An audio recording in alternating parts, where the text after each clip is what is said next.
Hey guys, so and how is everybody doing there? Champions of the Premier League. How is?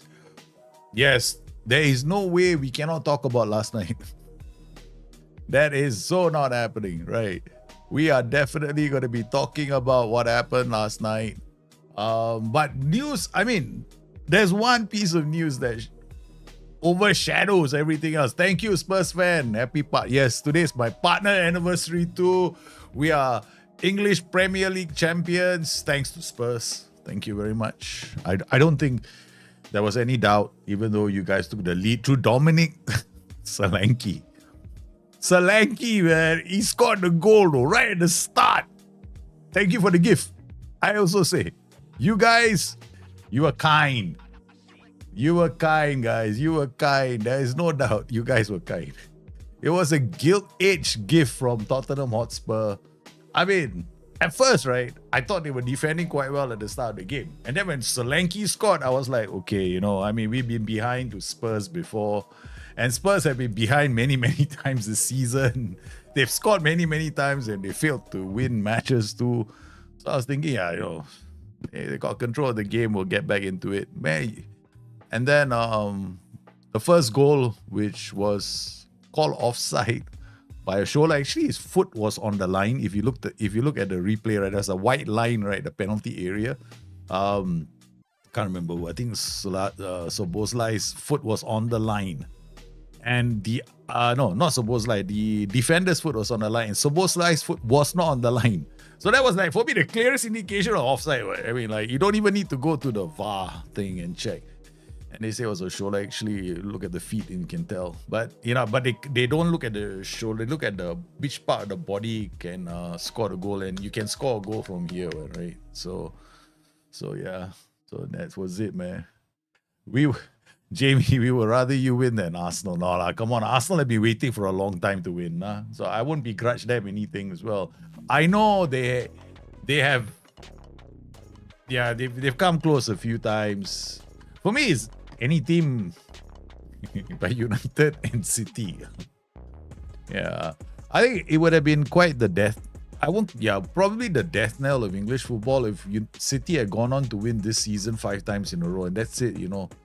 I think maybe on the side, City were told, if you dare win this one more time, we're not going to give you any money or something. I had this thing in my back of my mind, but Liverpool played really well this season. And I find somehow or another, I find it very odd when people go, Liverpool, they play within themselves. I mean, I'm looking at the whole season. EPL is a marathon, and Liverpool played really well.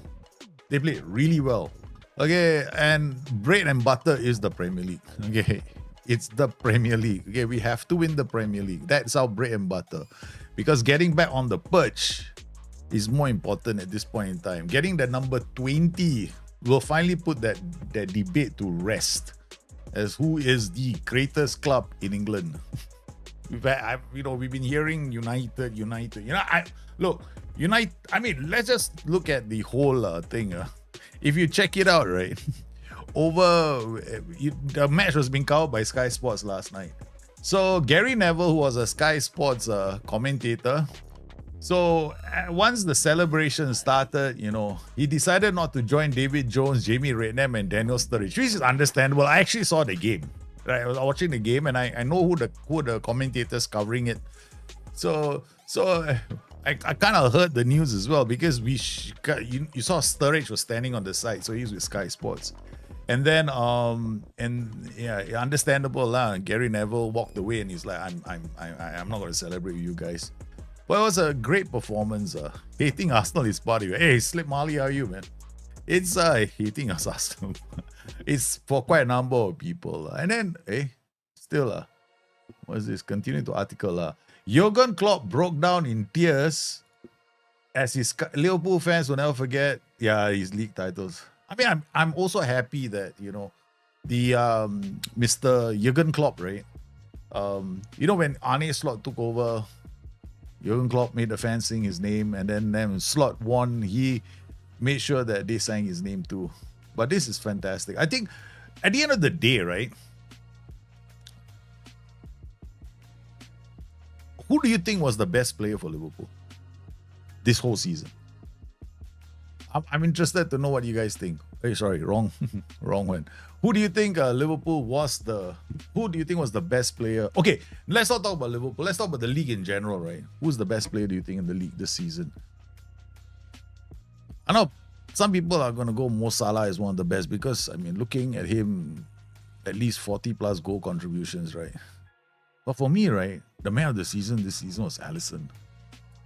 Because there were so many games we played in where Alisson was the difference between 3 points and no points. Because we didn't play all together that well on this season. We ground out a lot of results by the odd margin. And the guy that kept us in a lot of those games was Alisson. Remember when Darwin Núñez scored those late goals? Who was the guy who kept the clean sheet? Alisson. No, Gravenberch. Yeah, but Ryan Gravenberch, I agree, he's central and solid to Liverpool. But for me, it was Alisson. I felt Alisson was the game changer this is. Salah, of course, you know, it's like if you took, okay, honestly, if you took a snapshot, right, and said, who are the 11 best players in the Premier League?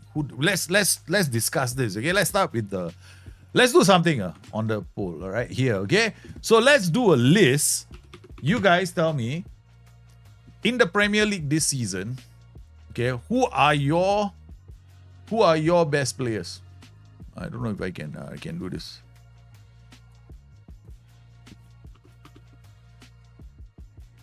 Hey, Jungza, thanks for the 70 months, man. So who are your best players of the season? Let's go. Who's the best goalkeeper, do you think, in the league, Premier League this season? For me, I think Alisson was the best goalkeeper this season. Close fight would be Ederson. Because Ederson this season was the only goalkeeper who had more than 5 assists. But if I was to toss up between Alisson and Ederson, it will be Alisson. Okay. All right. Central defenders. I'm very confident, right? I'm very, very confident, right? Half of these players will come from Liverpool. Matt Sells. Nah, because Alisson still won the title. Unless Liverpool also considered one of the fewest goals this season. Okay, central defenders, guys. Who do y'all think should be considered as the top central defender? Come on, guys. Let me hear from you. I agree, you know, one of the Forest centre backs was one of the men. Okay, let's look at let's be fair. Premier League. Okay, clean sheets. Let's go to stats. Okay. I don't know where we can get clean sheets. Assists, yellow cards. That's about it. Players. Okay, that's it. English Premier League. Stats. Clean sheets. Okay, in terms of Premier League stats, goalkeeper. Matt Sells from Nottingham Forest at 13 clean sheets. Okay, if we were to look at it from just clean sheets, right? All right, then let's look at defenders. So you got to compare both. No? If there's one Liverpool player came in with 13 and then Nikola Milankovic 13. Yeah. Goalkeeper Matt Sells. No? I will agree, Matt Sells. Matt Sells and okay, Alisson because champions, right? So Matt Sells. These two are the contenders. One is from Forest. I have to admit, this is correct. Yeah, I would not disagree. VVD, 100%. Without a shadow of a doubt. Okay. Then the other defender is actually Milankovic. I will say Milankovic. This season, Milankovic was phenomenal. Saliba because they finished higher on the table. Is it a toss-up, right? The other defender, would it be Saliba or Milankovic? Huijsen cannot now. Huijsen, no way. Not even close. Because you got to look at the defenders and how they contributed to the clean sheets, right? Because clean sheets is a combination of goalkeeper and the defenders, right? Right.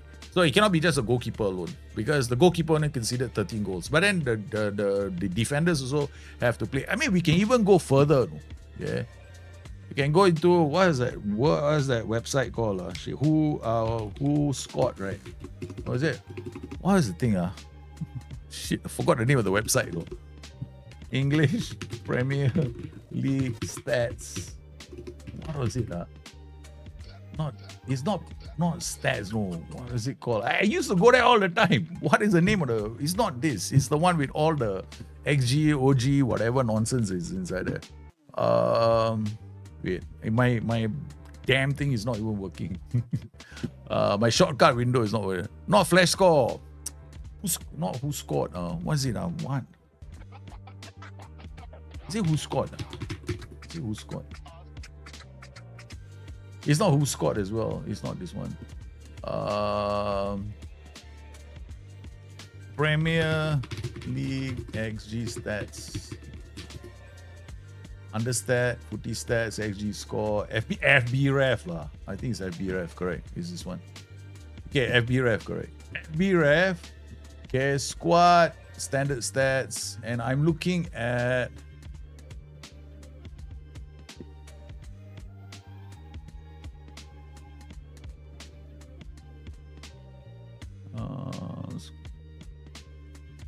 okay, defensive actions, right? Tackles. If you're looking at all the defensive actions, but defensive actions are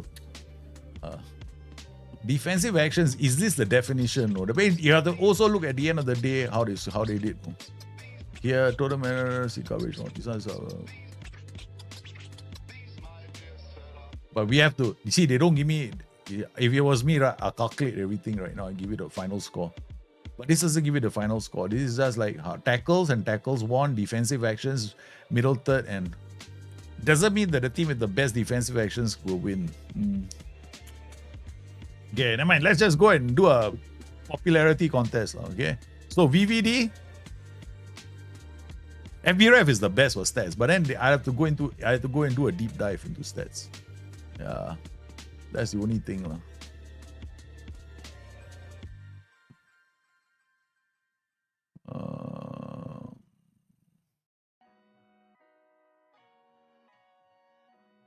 Yeah, I'll have to do a super deep dive into stats. Yeah.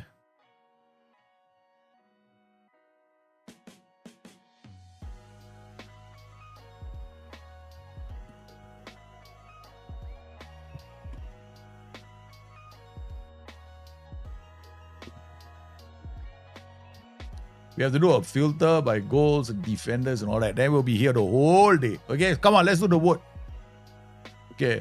VVD and okay, let's go VVD and Saliba, because to be fair, Arsenal finished second on the back of some good defensive work from Saliba as well. Fullbacks, Andy Robertson is not the best left back. Okay, no bloody way. There are lots of left backs who are way better than Andy Robertson this year. Okay, this year left backs. This one toggle per 90 stats.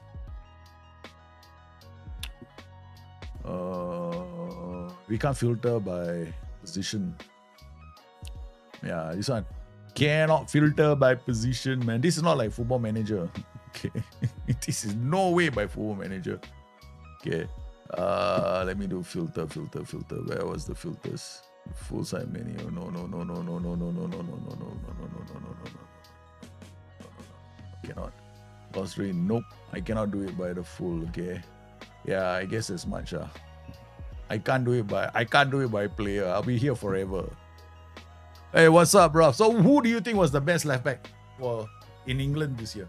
If you were to pick your top 10 players in the Premier League. Okay, for me, in midfield, Ryan Gravenberch. Okay. For me, Ryan Gravenberch is in the top. No, like in the Premier League. Guardiola is one of the defenders, I agree. Yeah. I think Guardiola played better in that position. Right back. The defenders, right? VVD, Saliba, Guardiola, and one more player. Right back. Right back. I can't look at Trent Alexander-Arnold. I just can't. Yeah. I'm more likely to pick somebody else than Trent Alexander-Arnold.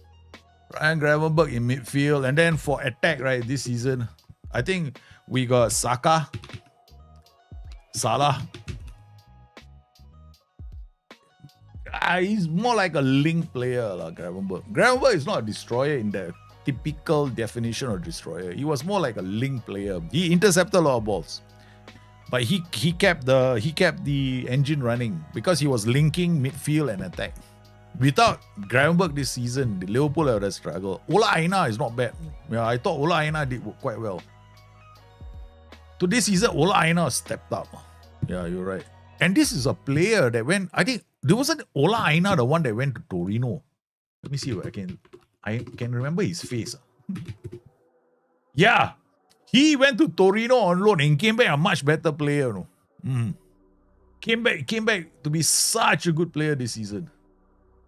I think Ola Aina is my shout this season. One of my favorite players this season. Ola Aina. He played really well this season. I mean, can you imagine a couple of seasons ago, he was a fairly average player.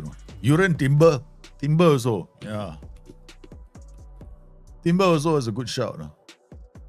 For me, TAA and Andy Robertson were not the best because Andy Robertson made a lot of mistakes this year. In fact, yesterday when they were playing, Andy Robertson did one bizarre header clearance. I was like looking at it. He, first rule of thumb, right? Ball is behind you and above your head, right?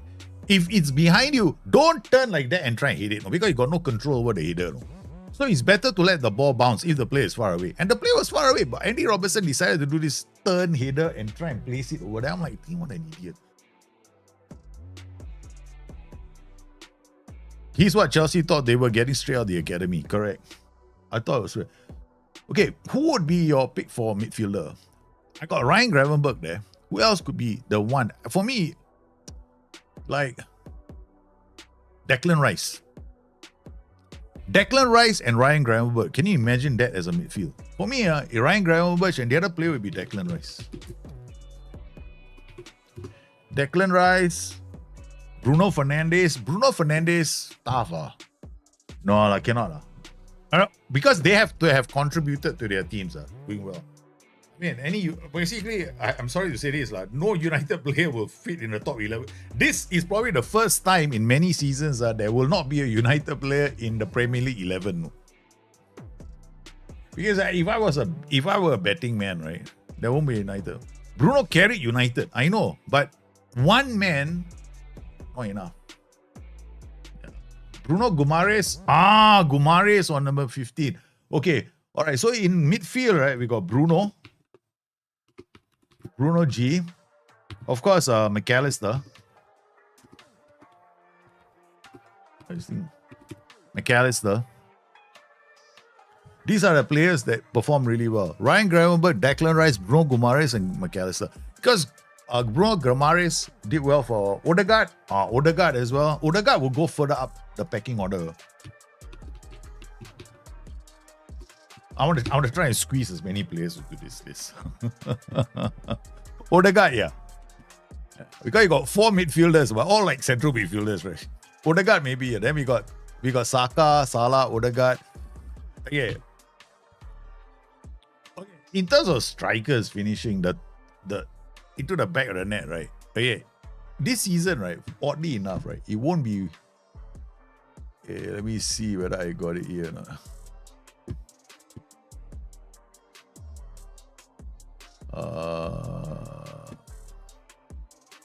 Forward. Not clean sheets. Goals. What? Okay. If I were to pick the best strikers, right, it'd be Salah and Isak this season. Salah and Isak stand out. Yeah, for me, Salah and Isak stand out in front. Right. So Alisson, Metzels, VVD, Saliba, Guardiola, Ola Aina, Timber, Ryan Gravenberch, Declan Rice, Bruno Guimaraes, McAllister, Saka, Salah, Odegaard, and Isak. Got 2 strikers. I mean, Odegaard actually should go here. Okay. Odegaard, okay, put Odegaard here, okay? Odegaard. So we got 1, 2, 3, 4, 5, 6, 7, 8, 9, 10, 11 more like that. We include substitutes. Moise Caicedo and Yuri Tielemans also in the mix. Interesting one there, no? That one is interesting. For me, Moise Caicedo good, but enough or not? That's the thing. Was it enough? Because right now, if you also got to look at how those players, right, contributed to their own clubs, no? Right now, if you look at Newcastle United, right, in terms of their players, wait, I gotta go FBref again. Where's FBref? There we go. Okay, all right. Newcastle United.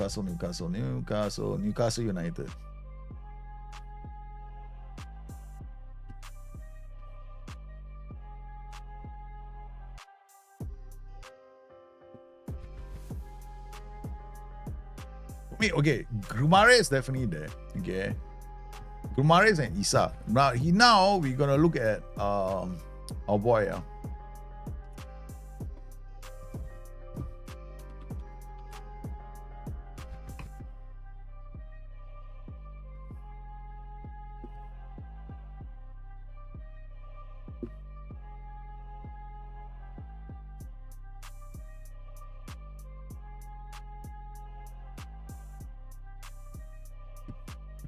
There's no one.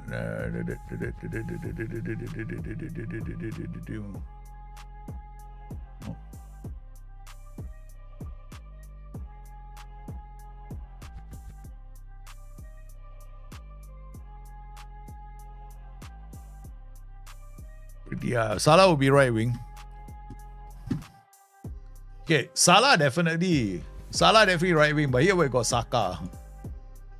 Saka played really well, but until he got injured, so take it out. So now you got Salah, Isak. Okay, Salah on the right wing, Isak in the center. Who's on the left wing? Who would be on the left wing? Well, left wing is difficult, very difficult. The best left winger this season is probably yeah.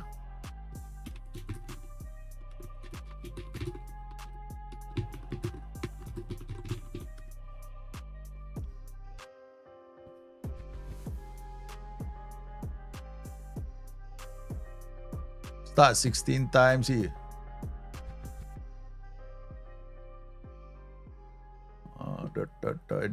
This is not this season. This is this season. Premier League left it this season. Okay. I don't know what I'm going to click here, man. Yeah, Diaz cannot. I can't look at Diaz. Diaz not that good this season. Was never Diaz. It was, for me, it's going to be a fight between like, there are only two players. I see a few players on the left wing, okay?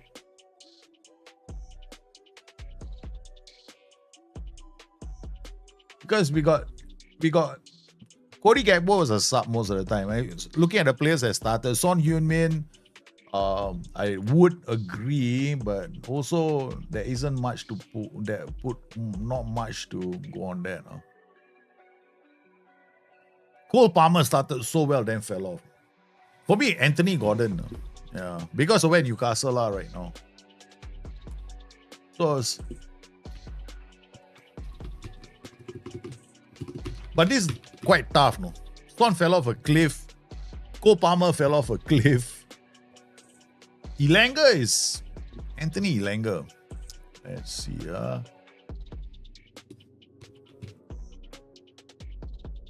Anthony Elanga could be a good shot.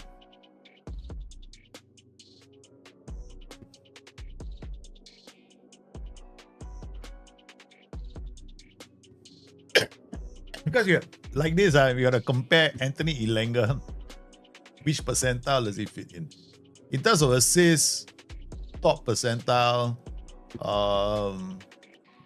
Assists and goals.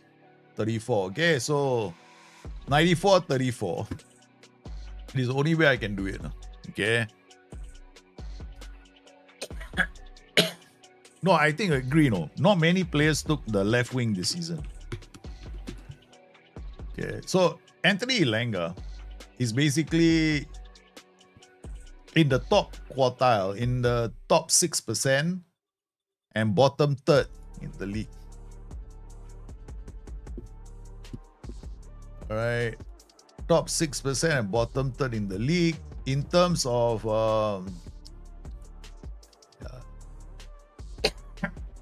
The only thing Gordon has over him is that he's better at finishing the net. But in terms of a team player getting in goals, right? The player that outperformed was Elanga this season, because he had a 0. He was in the top 5%, top 6%. Okay, so Gordon is not there. So Diaz, let's look at Luis Diaz. Because we got to compare their, the goal contribution as well as their goal creation and their goals, right? Okay. So if I'm looking at Luis Diaz, okay, his assist lowest.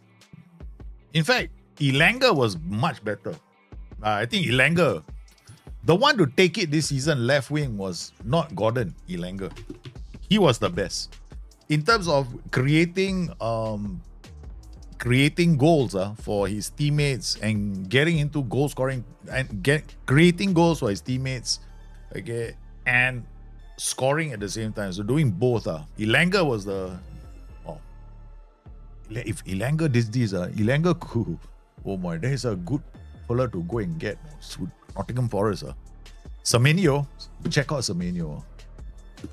Semenyo, okay, because this is how I would do it. Compare, like, I would check like this and I go in and look at the player, right? Okay. Alright, so his minutes played, okay, good enough. Okay, so now we come inside here. Look at his assists. No lah. Semenyo didn't create, but he can score. Right. So he is better. Okay, he is, in terms of scoring, he's better than what's his face? Elanga, but Elanga is a much more of a team player. Because he doesn't create as much. Excuse me.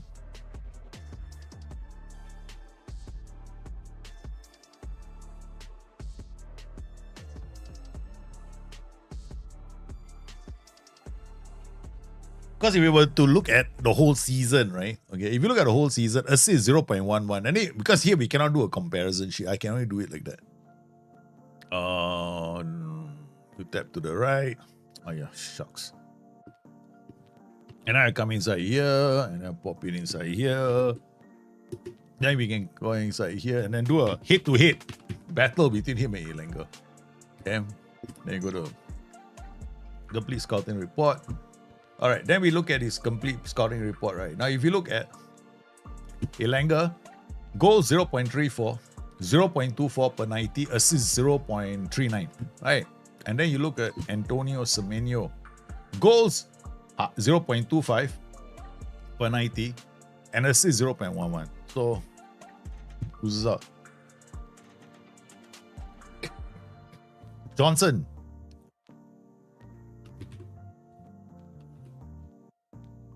Brennan Johnson came late. He came late now. His numbers didn't show up until much later. Brennan Johnson, goals, assists. And I compare him to Anthony Elanga. Yeah, goals, assists. Hey, thanks for yes, happy partner anniversary. Thank you very much. I should have a cake, but I only have a trophy to celebrate. I tell you something. Okay, for me, right, it just goes to show me, right, in terms of assists and goals, because his expected goals, right? How many times we can see? Okay, his expected goals, XG expected goals, 0.16. Look at Brennan Johnson. Brennan Johnson got into more goal scoring positions. 0.40. Okay, it's a reflection of how attacking the side was. Because Spurs were a lot more attacking, right? And then he gets into more attacking positions, which translates into more goals. Whereas Anthony Elanga is more creative. His conversion rate is not that bad, 0.24. Okay, his expected goals is 0.16. So basically, if he is playing for a team, right, that is able to put him to goal scoring positions, he will score more goals. But he spent most of his time creating for his team. And then when he has a chance to, he scores.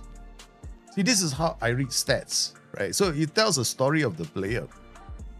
Yeah, so For me, if I'm looking at these stats, right, that's what I see.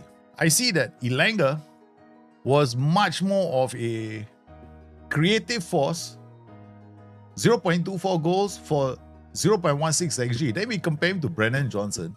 Now, Johnson had goals, 0.40 goals, but his XG is 0.40. So, he gets into those positions, he scores what is expected of him. But, he gets into goal-scoring positions much more often, but his conversion could have been better. Okay? Elanga, for the goal-scoring times he got into goal, which is very rare, 0.16 is not a lot, no. It's like, 0.16 per 90 is like really low, like maybe 10 times he ventures forward, maybe one time he gets into a goal-scoring position. Okay, he is bound to find the back of the net.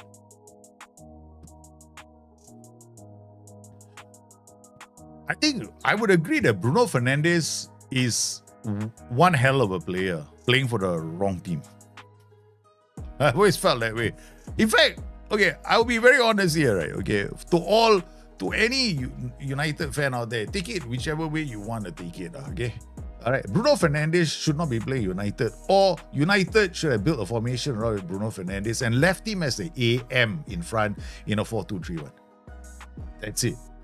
Okay. Or if you wanted to play a 3-4-1-2, yeah, he's a soul player. You get two good strikers, but you can't shoehorn him and then hope to put him in central midfield and hope he can carry your whole team, because then you're it's like asking Messi to be a defensive midfielder. It's so wrong on so many levels, man. I think United should be shot. Should be shot. I think he is a good player, I don't know exactly. Our boy is not Stevie G. He is no Stevie G. He can't be expected to run up and down and do the work that Stevie G used to do. But credit to Craig. I think Bruno Fernandes is still a very special player, but he needs the right team. And United is not the right team for him. Agree, Aryan. He is too good for United. United is just like, it's like, he's like a Ferrari in a shop of Toyotas. It's like one Ferrari, right? And all Toyotas around him. Hell, man, that's a Ferrari. You put him. You make a Ferrari run with. You get Schumacher to drive the Ferrari. Don't pass the Ferrari to me. I'm useless at driving that kind of a car. Speaking of, I saw a 911 Porsche today. Nice, man, Carrera, red, beautiful, old classic. The guy really looked after it really well. Okay, come, Katona. We better reject all offers because we don't know. So let's look at our situation. Competitions, we are top of the table wherever we are playing in Hungary. We are also qualified for the Champions League, well ahead of expectations. We were not even expected to qualify, but we qualified. So now, in this competition, right, in the Champions League, we have, leading up to this, we have the kind of the best numbers, but I expect that number to disappear. We scored 26 goals. We definitely got into very good goal scoring positions. That is quite easy to tell. You just look for expected goals. There we go. Expected goal 16. Right. We were there. We were definitely playing a cross-driven game, as you know from my tactics. So we'll be playing this rather loose 4-2-4 as well as this, except I've been playing with a kind of a deep block. Low defensive line, not deep block. And every time you guys come on my streams, it's always the same problem. I've forgotten what I was doing. Calendar, how can I do this? My kids are having the time of their life. They're having the time of their life, man. You schedule. I knew I was I gave my kids too good a good time. Cannot do that, We got to make them do some football, football practice.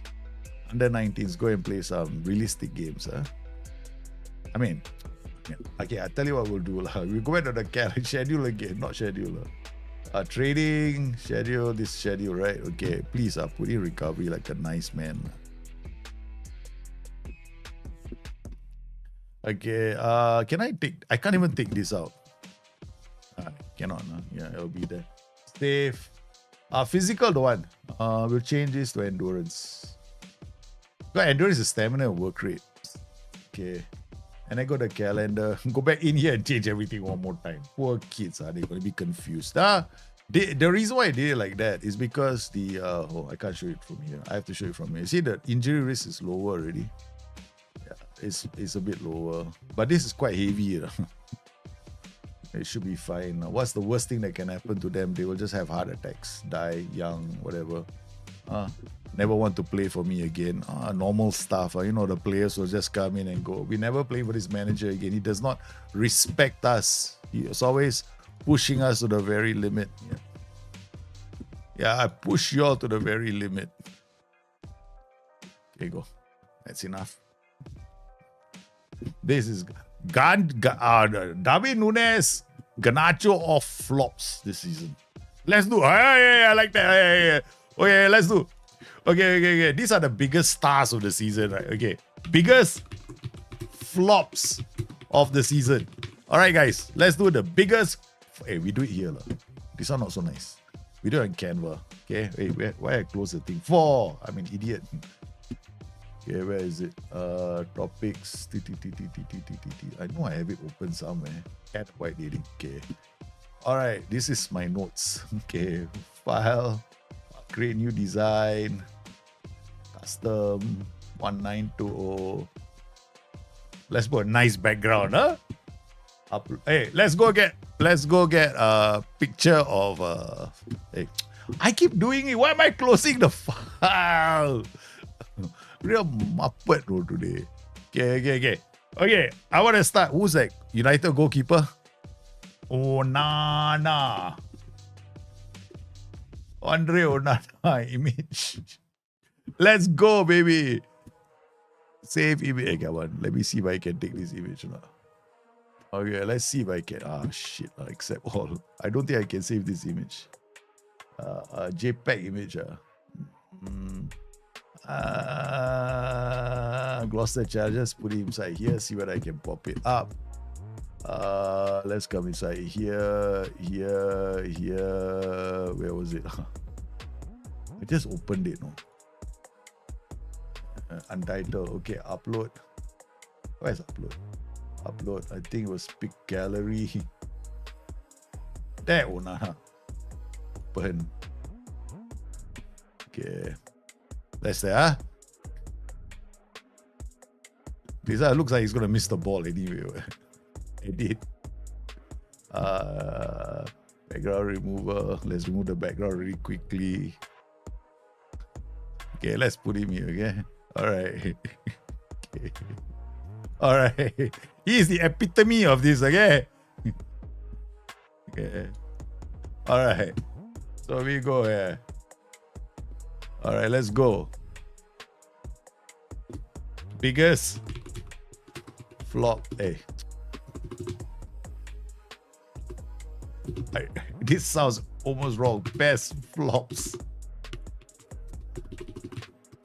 2025. Oh, come on. I can't even type properly nowadays. Hey, what is wrong today? Okay, come on. Best flops 2025. Let's begin. Where's what the heck happened? Okay, there we go. Heading, and then we change this to comic. Okay, and then do this. Okay, start with goalkeeper. All right, who's your best flops? Okay, for me, definitely Onana. Okay, I vote for Onana. Okay, come on, let's go. The whole Spurs team. Can you Photoshop the ball behind him? Oh, I put the ball. Yeah, actually, okay, no need. Just remove. Okay, edit. I don't have to. Then to cut this. Brush. What other tools do I have? Don't have.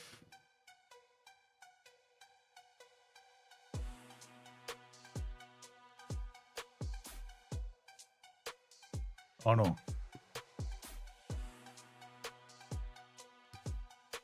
Hey. Control Z. See.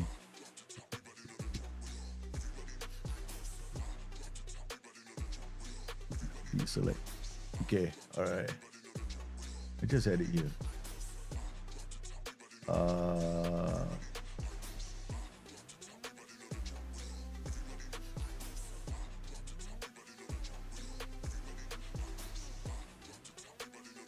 Grab.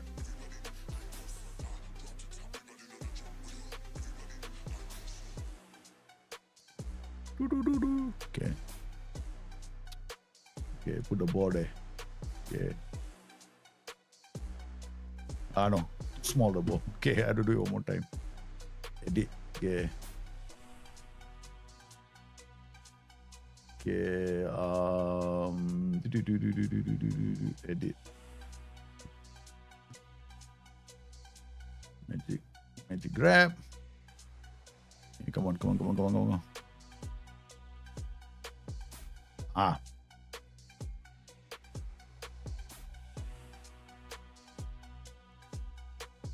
Grab.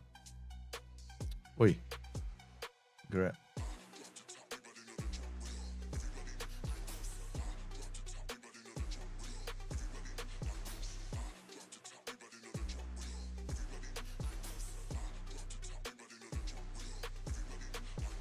Okay.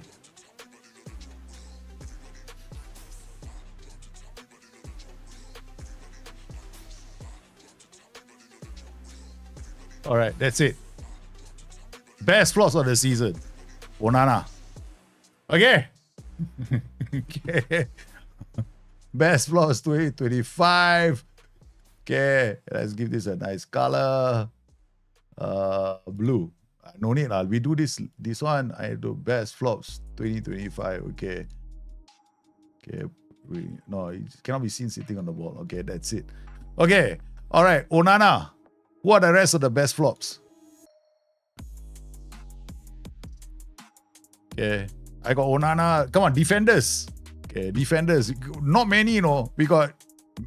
It's a toss-up between Manchester City and Spurs. And no, United and Spurs. Kyle Walker. Okay, come. Kyle Walker. But United had one. Maguire actually played well for United this season. Actually, I thought Maguire didn't do too badly. Who else here? Wait, Luis Colwell, right? Diego Dallo. Diego Dallo, correct. He played terribly. Pedro Porro.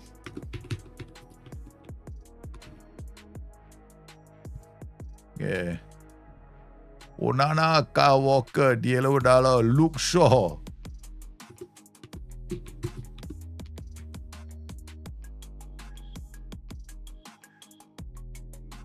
A lot of Leicester players in here. We got to choose midfield now. Oh, Woodface. Yeah, Woodface is terrible this year.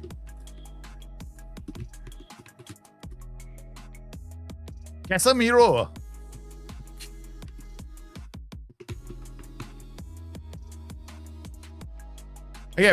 Okay, that's a good one. Luke Shaw was injured. Let's not be unfair. Injury, players who were injured for a considerable period of time, we cannot.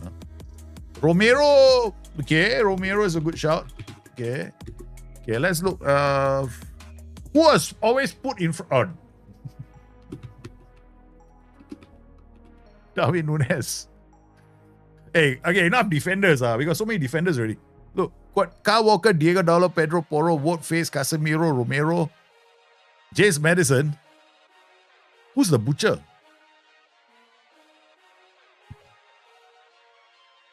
Okay.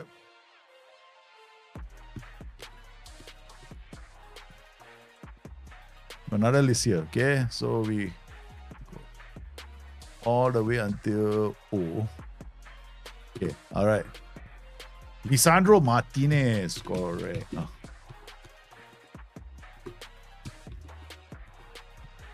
Yeah. Okay, how many others we got? Romeo Lavia.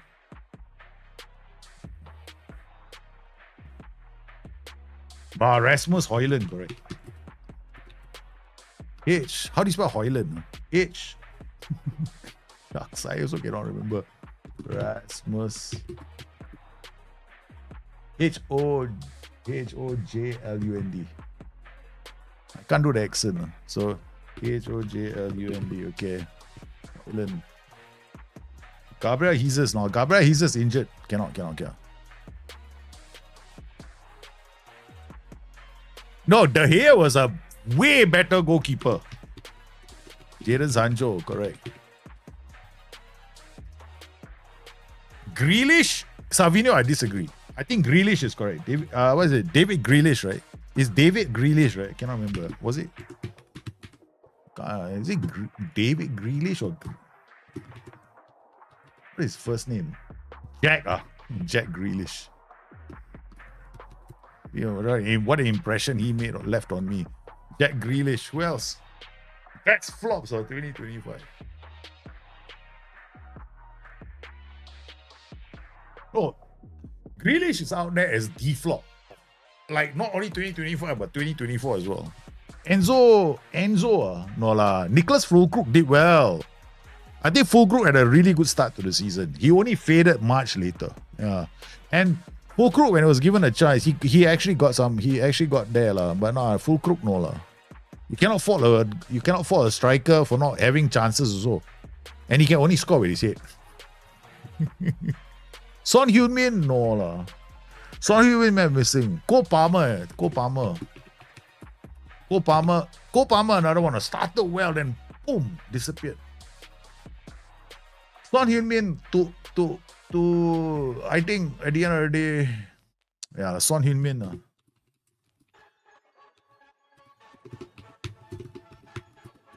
Son Heung-min. Calvert-Lewin, which Jorginho? Manager, the manager of this team, Ruud van Nistelrooy. I put Son already inside there. Dominic Calvert-Lewin, yeah.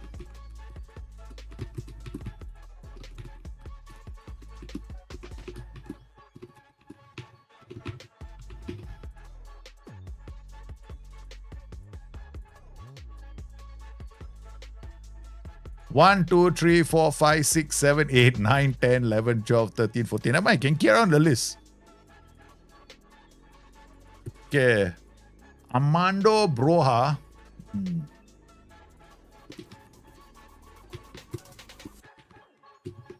Armando Broja.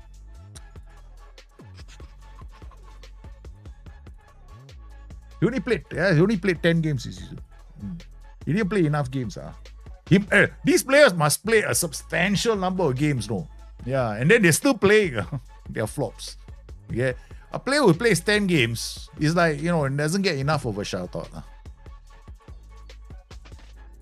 Kevin De Bruyne never got a chance to play. Manager refused to play him. Phil Foden is definitely there. Phil Foden.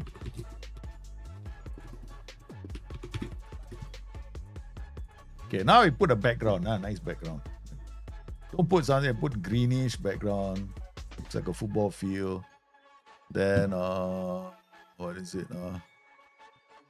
Like that. Oh.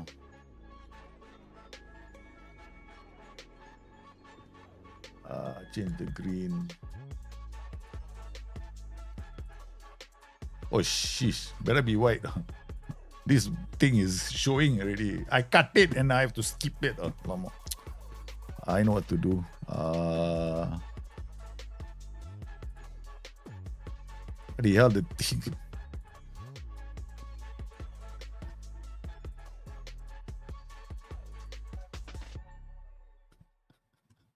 I gotta keep the white background. Look at that. Okay, I have to keep the white background. Oh, I know what to do. Photo.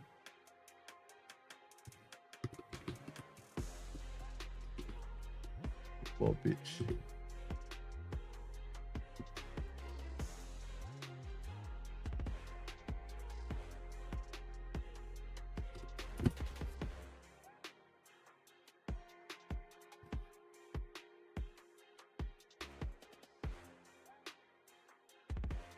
Don't wanna. I have to do something different later. I know Solanke cannot. Okay, who's the manager? Come on. Okay. There are several options, right, for manager. Okay. Hey, stay there. Okay. Stay there. Okay. Manager. Okay. There are a lot of people Enge Postecoglou. Okay, wait. Ruud van Nistelrooy got Leicester relegated. But Leicester, let's face it, were going to get relegated. Enge Postecoglou is for me, it's Ruben Amorim or Enge. Okay, Enge. After that, he wins the. Be very embarrassing for us, if Mr. Enge Postecoglou wins. The manager has to be Ruud van Nistelrooy. Yeah. Ruud van Nistelrooy.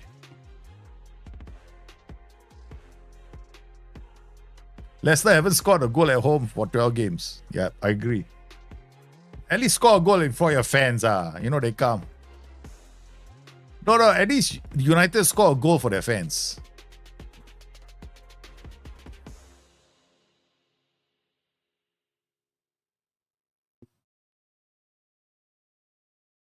Yeah.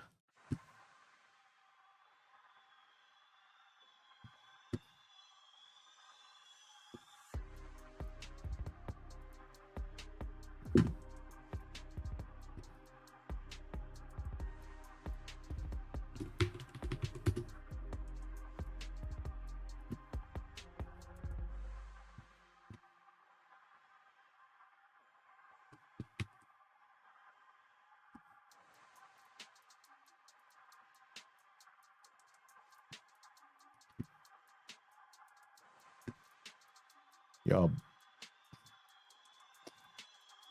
It still is gonna come with the yellow there. That thing, I cannot run away from the yellow. Yeah.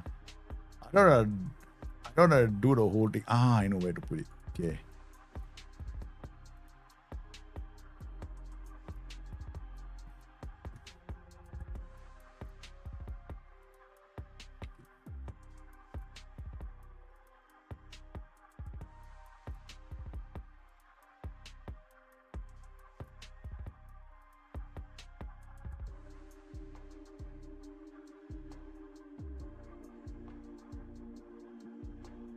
That's the one. Best odds of 2025. Maresca not impressed me at all. Yeah, but not so bad lah. He's in the top. Good. Let's start the debate. Do you all think Dominic Calvert-Lewin was such a flop? Okay. All right. Let's look at his performances. Okay. To be fair, I also have to we cannot just put it out. No. Okay. Let's say Dominic Calvert-Lewin. Okay. Let's look at whether or not he was a flop. Okay. All right. So Dominic Calvert-Lewin scored 9 goals this season. Right. Non-penalty goals. He had 9. Non-penalty XG is 0.35. Okay. His goals are 0.20. Okay. And his expected goals is 0.39. Okay. In terms of goal scoring, right? He didn't perform. He definitely underperformed. But is there anybody else who had... Biggest flop was Pep Guardiola. Okay. Good shout. I think so too. I think Pep with the squad at his disposal, not finishing in Champions League spot. But he did finish in Champions League spot. What was his what would be the we expect him to win the title with that team. Pep lost the plot. Probably good shout. Okay, so now we got a debate for that position. Manager. Okay, I tell you what. Manager Pep Guardiola.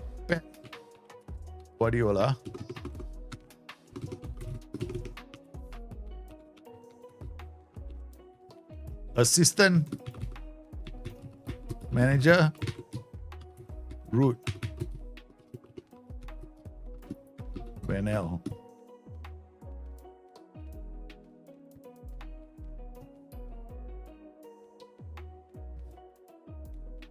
I'm an Everton fan. Likely Belly got the ball for the first half, then Dyke got the sack behind Moyes. He was greatly improved without quickly.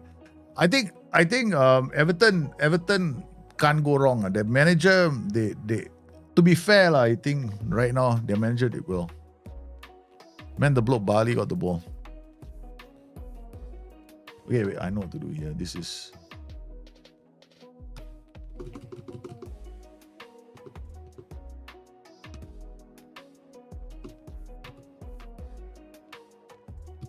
as manager.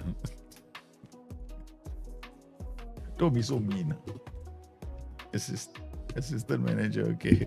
I'm not gonna call him as man.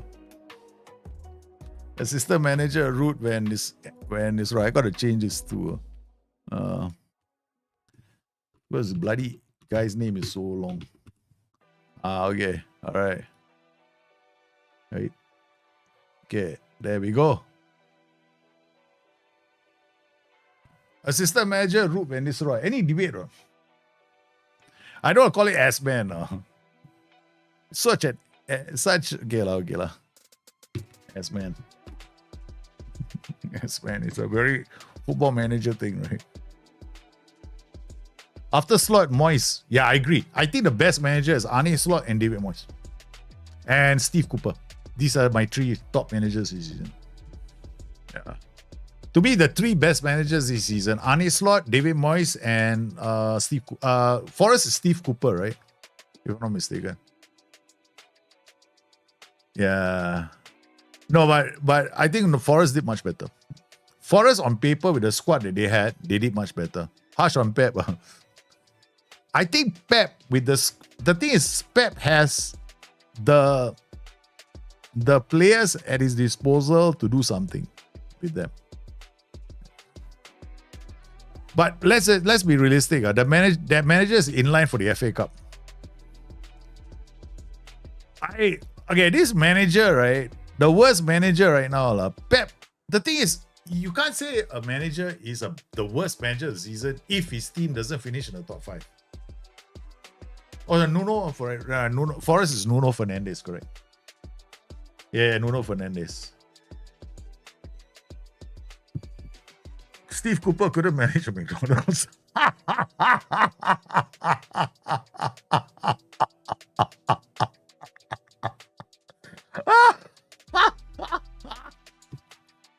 Hey, man. Oh, the sweaty shirt. You're a champion, man. Yeah, Steve Cooper cannot manage. Yeah, I forgot. I was saying, who's the manager of Forest? Yeah, it's Nuno Espirito Santos. Okay, come on now. Come on, let's go. So what? Are we back to Ruud van Nistelrooy as the worst manager of the season? But I don't think it should be Pep. Pep did underperform to some extent, but still going for FA Cup.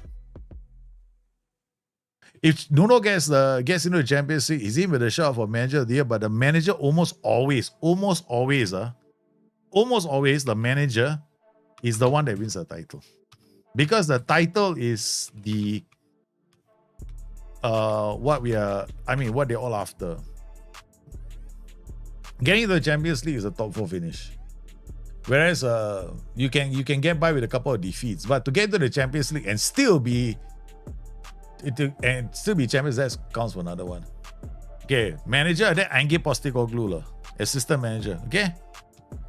I think between the two lah. Manager and assistant manager. Comfortably, I think Sean Dyche got fired, right? Okay, look. Postecoglou here, the reason why I don't agree on Postecoglou is because under the circumstances, he's targeting Europe, the Champions League. That's the only focus. So he's focusing on that, keeping his players fit. After the nightmare injury season he's at. See, if we judge that, then Amorim is the worst. You see, say it loudly also has a point. Ruud van Nistelrooy didn't come in at the start. So if we do like that, then Sean Dyche is one of the worst. In fact, up there is the worst. Because Sean Dyche had the chance to do something and then got them into such a shithouse. To be fair, right, Sean Dyche should have done a lot better with Everton when he got the chance. Because everyone knew he was playing the wrong system.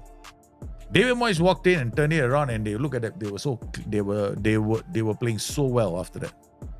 In fact, the moment David Moyes came in, Everton became a threat to any team that faced them. Jamie, I get what you're trying to say. Looking at the worst, Leicester's home form, the last 12 games, right? I think the last 12 games they haven't won at home. That's fair. But asking a manager, because, okay, look, it's like this, no? Do we judge a manager based on the squad he inherits? Or do we judge a manager based on the squad that he came in, I mean, he started the season with? It's like, yeah, there is something to be said about that point of view as well, right? Quite a debate on this one.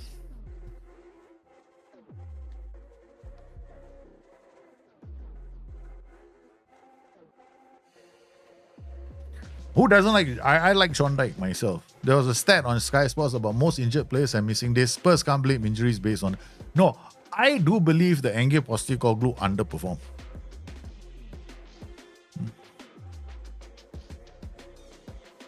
And JB's point is, it's not that they haven't won, they haven't even scored a goal. Under Ruud van Nistelrooy, they have yet to score a goal in front of their home fans.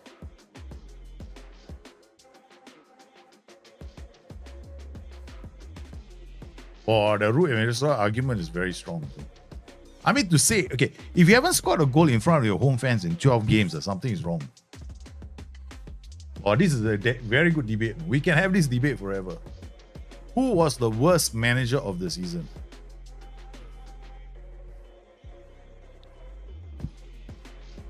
That is a epic one. And I don't even know where to begin with that one, man.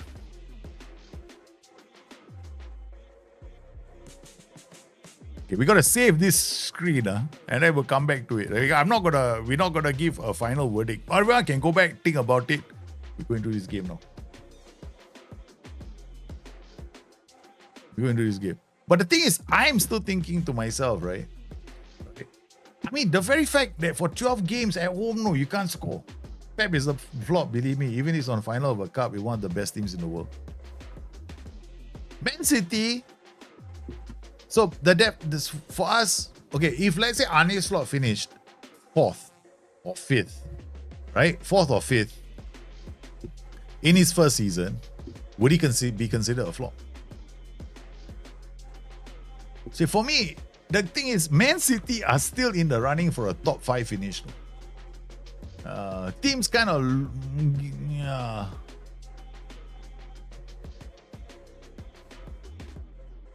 That's the thing. I don't know lah. Quite tough.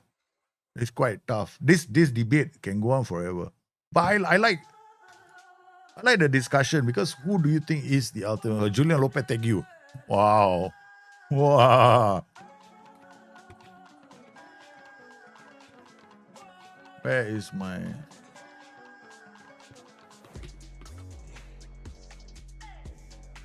Hey. Lope. I think I can't do managers here.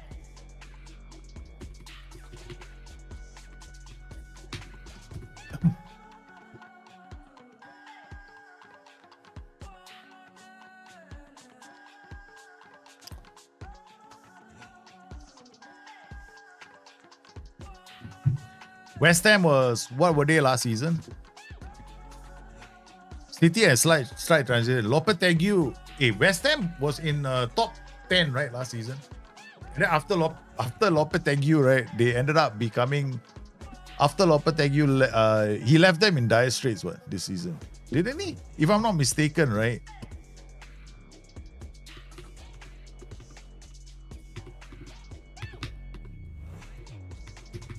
I remember he got fired, but he left in January. Because for me, Lopetegui, when he was managing West Ham, right, he had a good team under him.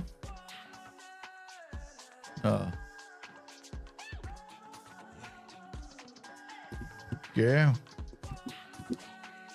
They're a team in transition. The thing is, teams have always been in transition. That's the thing.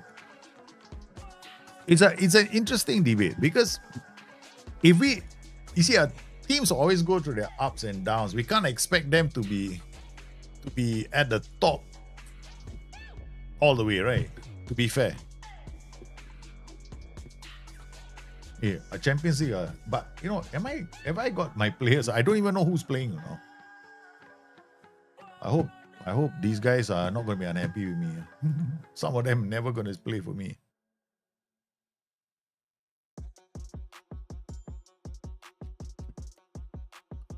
They still spend. I know. The Man City did spend a lot of players, but teams in transition, finishing in the top 4, top 5, that's still a good result for Man City. Man City, if they don't finish in the top 5, because okay.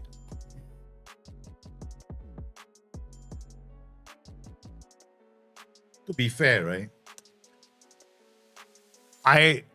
To be fair, I am inclined to think that Pep was a flop. Why? Pep has been at Man City for what now? A long time. I can't remember when he started. Was it 7 or 8 or 9 or 10 seasons? I can't remember. Maybe 7, 8, at least 7 seasons. Now, during his entire time there, he definitely has a chance to build a club or build a legacy. Right? So he could have planned for the future. And with the money that was at his disposal, he could have, planned for the future. In terms of management, as in planning for the future and then rotating teams in to maintain that style of football that he wants, okay, I do believe that he was a flop. Because he had all the time in the world. Because, look, to go to Rodri is injured, but come on, you mean to say that they did sign Calvin Phillips as a long-term or as a player to be playing as a holding midfielder, right? And did he ever play? No. So for me, I think there is an argument for Pep Guardiola to be one of the flops of the season. I think that for me, the way I look at it, Pep had all the time in the world to leave a club or at least have that players coming through to replace or at least have a backup plan for Rodri, right? He had that time. Okay. The very fact that the whole team collapsed the moment Rodri got injured just shows the lack of foresight as a manager, and that would be, to me, translate as a flop. It's like saying, what, I lose one midfielder, the whole team falls apart. I mean, for any other club, that is like some managers get fired for that. I mean, I kind of surprised that he was still at Man City, to be fair. No, I always thought like, wow, you mean they're not letting him go? He didn't get a warning from the club. Why? Because his name carries more weight now because he won 4 titles. So therefore, Champions League, 4 titles. Yeah, so therefore, he is the greatest manager ever. So this is where I see it. This is where I'm coming from. So I don't really take the argument that they are a team in transition, because transition is, as a manager, you're supposed to manage the transition, right, to make it as smooth as possible. Like if you were to talk, Liverpool were a team in transition from Jurgen Klopp to Arne Slot. But what Arne Slot did was, with that team that he had, and they signed Chiesa and one other player, and no one even knows who the other. I can't even remember who the other player is. There is some other player that we signed, but to all intents and purposes, it didn't really dramatically change anything about us. And what he did as a manager is come in and change things. Speaking of who, if you look at Wrexham is a very good example of a team, right, that managed all these fantastic promotions. But do you know that they used to play Ollie Palmer and what's his name in front as their 2 strikers? They used to play with 2 strikers, right? In order for them to get promoted, they switched to a 5-4-1. Suddenly the system changed. They started playing a free man behind their lone striker, and they did that by signing another striker. Was it Anthony Smith? I can't remember who. Sam Smith, I think. Yeah. So they went and signed one more striker, and their manager actually changed the way they played.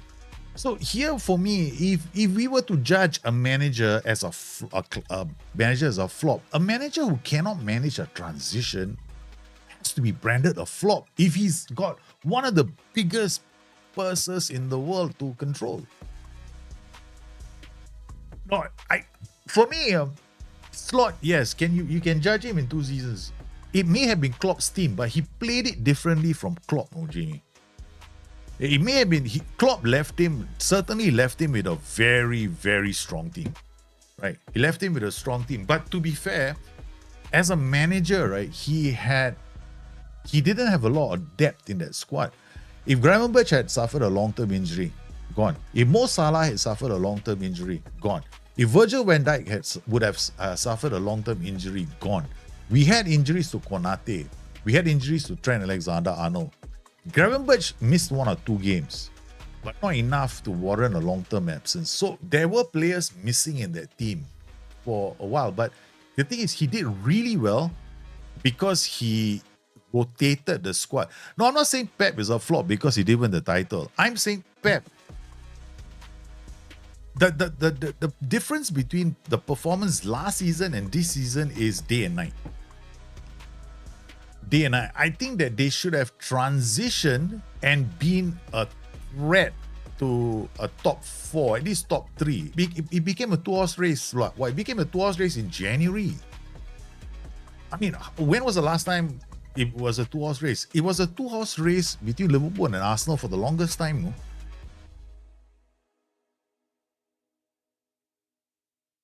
It will catch up to them because eventually I'm saying a manager should be judged not only on results, but managing the squad that he has because he chose that squad, Jamie. That's what I mean. That squad was his choice and the way he rotated his team was his choice. That's Pep's choice, right? As opposed to if you compare to Arne Slot, the way Arne Slot was rotating his team, playing his players. To be fair, I mean, Liverpool probably, because the argument, one can have the argument, no, Liverpool got knocked out in the Champions League, but we got knocked out in the Champions League quite late. KDB is just not drop in form. KDB just couldn't play anymore. He's just too old now. And there also, yeah, Godspurs is right. I'd give Pep a break because his personal life is, divorce can do terrible things to you. Yeah, I can vouch, whatever is said and done.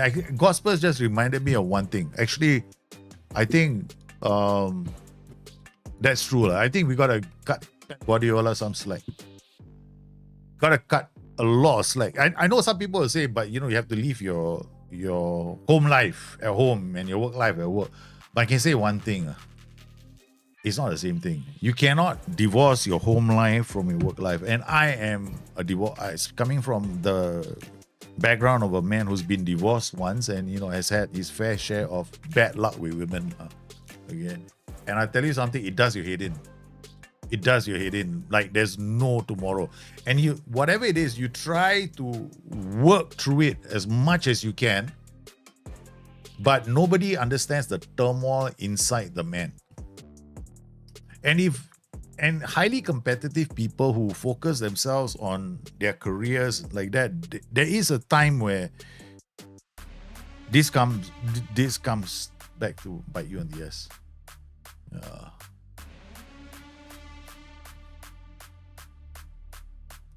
I think there are both arguments, like managing his team in the games, but I don't know. But the performances of the team, eventually, right, your mood, right, will be like a contagion to your own players. Because you can't bring your A game, you can't bring your smile without being fake, and people start understanding that there's no way you can hide it. Yeah. Trust me, there's no way you can hide it. Everybody will recognize that you're going through a terrible time and you can't hide it. I think Godspurs makes a very, very strong point.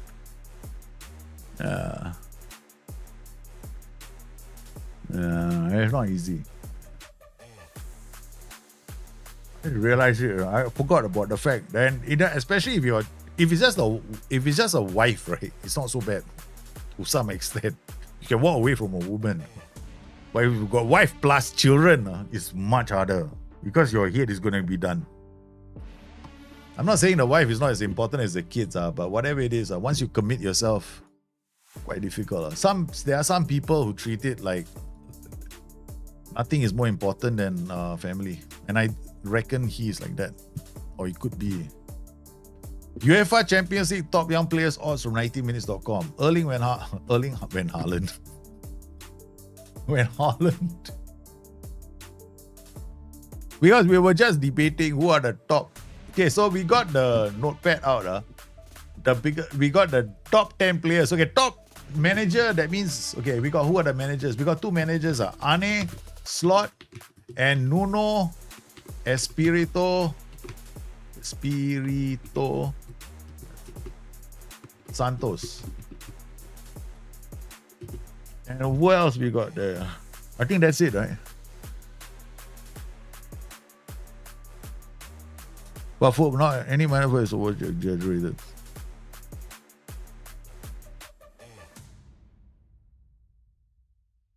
Yeah, I know. Once there are two things here. We have to also look at it from this way. Once you elevate a team, right, and the team is winning everything, they set the bar like 4 titles in a row. Come on. I mean, yes, one can argue they have a lot of money and all that kind of stuff, you know. But is it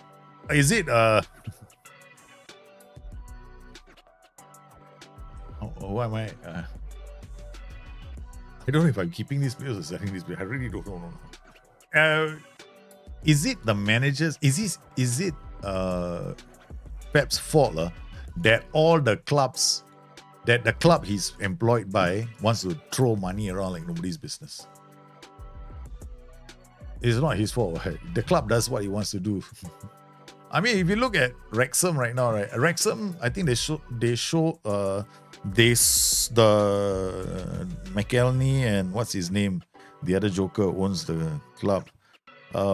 They sold a small stake in the club to a billionaire family. Yeah.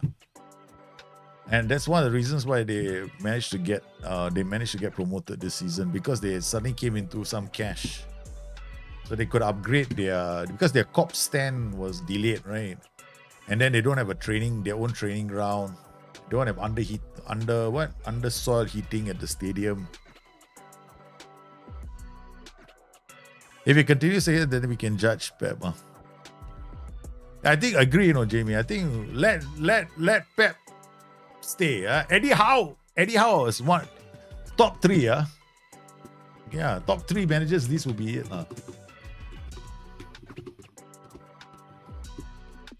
I can't look past these 3. I agree. Ane Slot, Nuno Espirito Santos, Eddie Howe. I mean, I haven't seen an English manager do this well in a long time.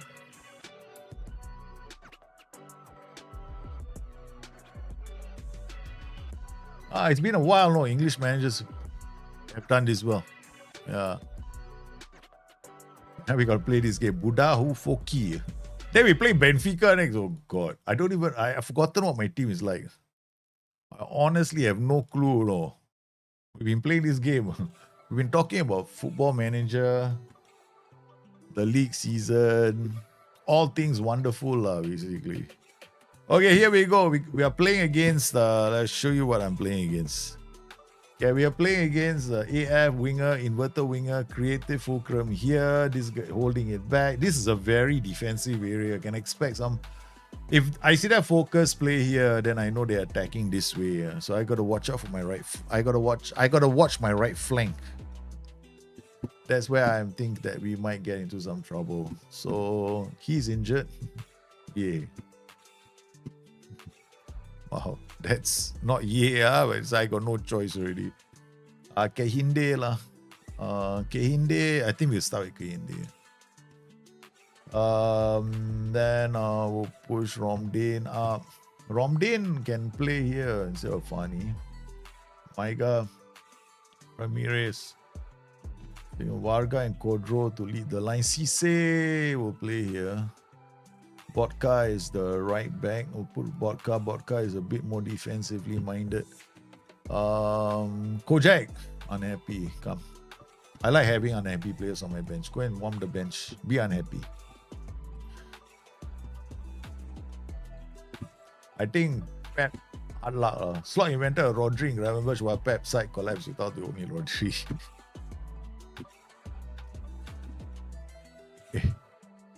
Yeah, he invented a Rodri.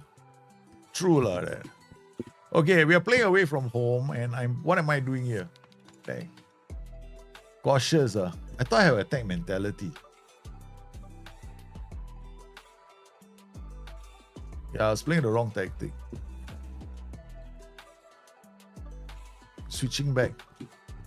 Wait a minute. I'm supposed to be playing this one. Oh, this is copy. Supposed to be playing this tactic. Keep changing my tactics in the middle of the match. What am I doing? I've been playing this low defensive line tactic. Oh, we should have scored. That was a free goal. Free. I mean, how did they miss that? Oh my God. Come on, let's go. Nice reading. Kodro with the ball. Finds Romden again. Bena. Romden, go, go, go, go, go. Out to Tosin. We don't have much time. Go, boys. Crosses the ball. Oh, I'm missing. We have one flank attack team. Yeah. All right, go, go, go. Port pressure. Go back to the goalkeeper. This front press from the four of us. These guys stay back. Good work. They trashed back, but the door defensive line is low. Nice work as they push them wide, but they got in. Oh. Okay, here's a long kick from our keeper. Goes up and nope, not enough. Good reading of the game from our winger who comes back to support. Breaks away. It's only him. Crosses the ball. Kodro with the header. Yeah, that's it. Simple. We have a low defensive line and we hoof the ball up. It is not wise to play like this. I'm telling you. It is not wise. It requires you to believe in your own team. Okay, come on, Fabi. Kick. Varga is not a... Oh, come on. He tried. That was smart. Not too. All right, let's see if I got opposition instructions. Have I got anything on the back line?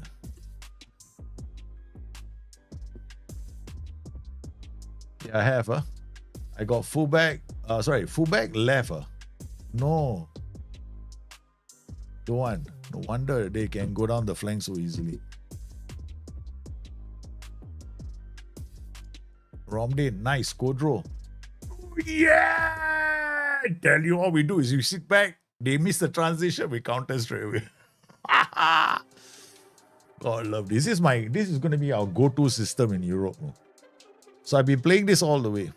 It's a simple 4-2-4 where the back line sits back. Right. And then we put balls over the top. And we've been playing it in our own league. Botka with a yellow. Finds Esther. He goes wide. It's another goal. He made it safe.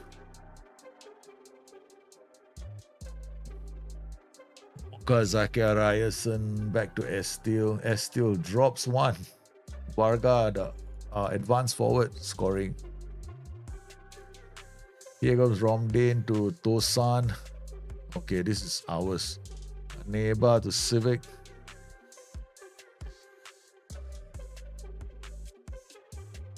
Okay, in.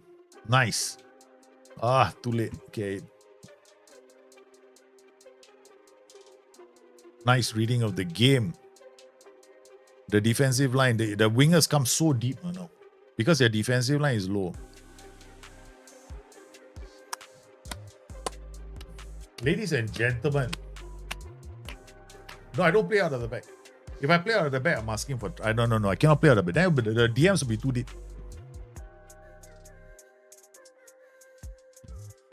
I don't play out of the back. Too risky. There's no play out back in my tactic. Passage for Romden. Maiga for ST. And then we'll get Cisse for Vodka to come on. I think Mighty will come off. There's not a defender. And Mami. All these guys coming on this in the first half. I can't sympathize with Pep. Whatever he goes through, he likes to bring negatives. Say it's not our fault, Gerrard sleeps. So I don't really care about what he feels like. Yeah, fair enough. Say it loudly. Fair enough. I know there are gonna be there's always gonna be different points of view. And I respect what other people have to say. Tosin in. Tosin should have released the pass. It took too long. I think my tempo is high enough. I don't need to make it any higher. Yeah, let's make it higher. Let's not tell the boys not to take their own sweet time. Wait, look at the funky lighting effects, man.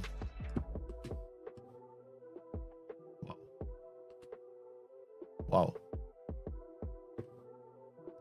I think we're gonna key highlights. There's a lot of funky lighting.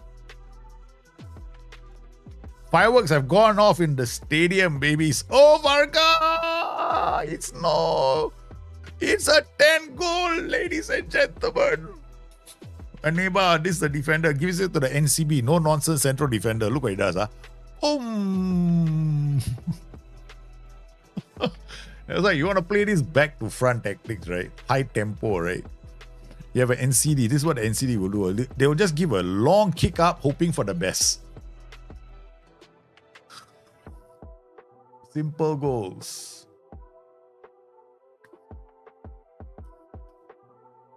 All over this team.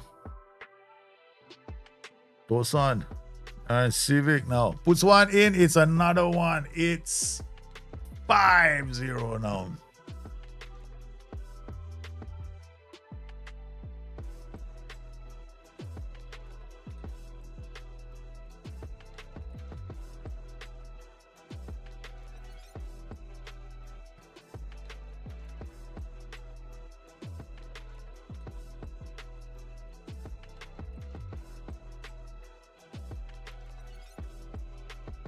Yeah, we made substitutions already. We don't have to do any more changes.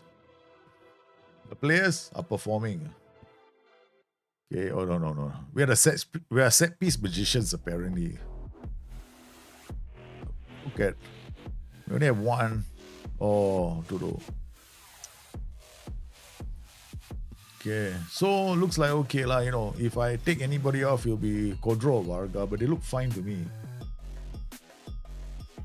We bring Sekievan on for Kodro and Pexic for Varga. Okay, that's it. Last substitution. And here we go. They got a goal. Come on, Al. Oh, there we go. Nice goal, no? Near post, far post. Very nice. Header from the near post, flick, far post. The goalkeeper went down. Basically, why do you pair? Because I'm playing a long ball tactic. One to think, one not to think. Because this guy might bring the ball up here, and this guy won't hesitate to pump the ball. That's why. So I got two kinds of attack patterns from the back. So sometimes you'll bring the ball out of defense and you'll pass it to somebody. He might play it to the wingers early. Right? And the other player, he won't hesitate. He won't try some. He wants to try some. So I avoid this. Sometimes when you defending, and then they go wing back to defender and cycle to the other wing back. Right? No, so I don't get that pattern. I only get the wing back to NCD. Boom, the ball. Sometimes you pass it, but at least and on a higher tempo, I can expect that no nonsense central defender to pump the ball up. No, I don't think the no nonsense fullback. I want it from the central position. I don't want it to go down the flanks. Yeah. Because then the winger and the fullback got a big race. Oh, right. The fullback will be the player that has the advantage in that kind of a situation.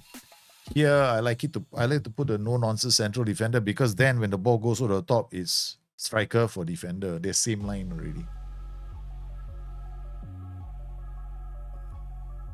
Okay, we're here, ladies and gentlemen. We are off for our first. We're going to Benfica. Ding, ding. We're off to Benfica. We're off to Benfica. We're off to Benfica. We're off to Benfica. Oh no, we lost a few players to injury already before our very first game of the Champions League. It's here. We're here in Benfica. Boys are having a fun time. I told them to go on a trip. See the sights in Benfica, Portugal. Don't come back with a Portuguese girlfriend. Basically enjoy ourselves. Our first game. And after that, we'll be set. Okay. Officially, we'll be set. Because they are definitely playing something quite interesting. They're playing a 4-4-2 against us. Defensive, basically a build-out. I can't even say where the build-out pattern is going to be. My wingback is coming up this way, so it's probably quite attacking here. This guy's going to come in, this guy's going to run. So there's definitely potential to attack both flanks. But I probably won't be doing that. I'll probably focus on one flank. But we have wingers, right? Both flanks. So quick pick. Let's see, we ran out of players. We quick pick again because we ran out of players to bring with us, man. We're Kodro Passage. We're gonna play not this tactic. We're definitely gonna go with this. Play Varga and Kodro, Kehinde, Nguyen, Romdane, Fani, Ramirez, Cisse, jumping reach 12. Yep, we got no more defenders, ladies and gentlemen. That is the length and breadth of our tactical system. Kodro and Passage. No. We got Fabiano in goal. Zachariason will play here. Varga will play here. Then we got Fani. Fani is not very fast. 9-4. We'll start with Habib. Habib in midfield. Then we got Cisse and Iba. Central defenders. This is it. The central defenders that we normally start with are all injured or like this. So we got the worst central defenders you can imagine. Okay? All right. We just going out there, have fun. I hope my assistant... I'm not saying anything. Yeah, okay. I let my assistant manager do it because my boys can't. That's why I don't play Evite crosses. If you carry our last before, he is very optimistic. Look at this, man. Maria, Morato, Otamendi, Silva. Antonio Silva. Oh my God, this is a who's who, man. Come on, boys, don't get overawed. The manager is already overawed. Like, look at how they carve us open. Look at that. They carved us open with the first goal. Scored inside the first 30 seconds of the game. I don't have a team. We're doing our best here. Yeah, we encourage our team,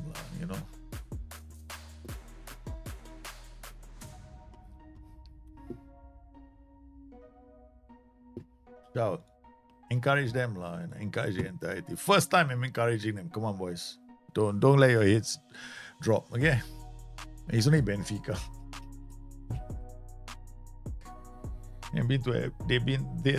They're odds-on favorites of making it through to the next round. Don't be. 1-0. They might just sit back and not threaten us anymore. It's only 1-0. If it's 1-0 at halftime, we have a chance. We done well. That one goal. Lack of focus from my boys. And Zachariason is injured.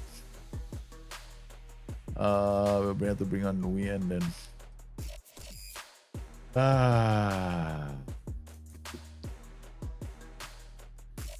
Okay, I have to take off Buggy. Buggy is not gonna last. Who's this Thibaut? Okay. Oops. What about any other defender wants to put up his hand? Passage. Put up your hand now, okay. Just believe in yourself. Okay, believe in thyself. Okay, let's go. Passage. Because the last time Passage plays the right back, we had a phenomenal match. Okay. The pass into space, they didn't even get into space. Look at the length of that pass. It went straight for the defender. That's it. They're getting in. Getting in. Yep, they're in. And they're in. It's a second goal. My goodness, they scored. Every time the whistle goes, right, they got 30 seconds to put the ball in the net. 45 minutes and 30 seconds. The first one was like at 0-0-3-0. It only takes that 30 seconds from the halfway line to put the ball into the back of the net. 30 seconds was all it took. And come on, now we have to berate the boys. I think they spend too much time on seeing the sights. Let's make a three-way substitution. We're gonna bring on Pesic for Varga, because obviously he doesn't know what he's doing. Romdane for Abu Fani. And then Kehinde for any one of the above. Okay.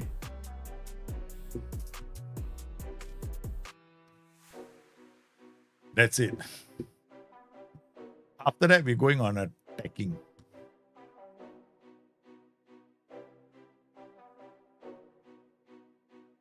It's obvious that something is not right. No? Oh, they got to cross the ball. They shoot. The defender gets it away. It's only 2-0. If 2-0, I still say it's a respectable result. We go into the Champions League, maybe you get 1.5 million.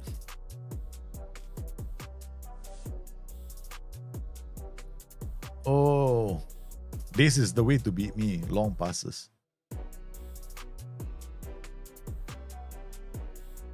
Because my players take a long time to get back into position.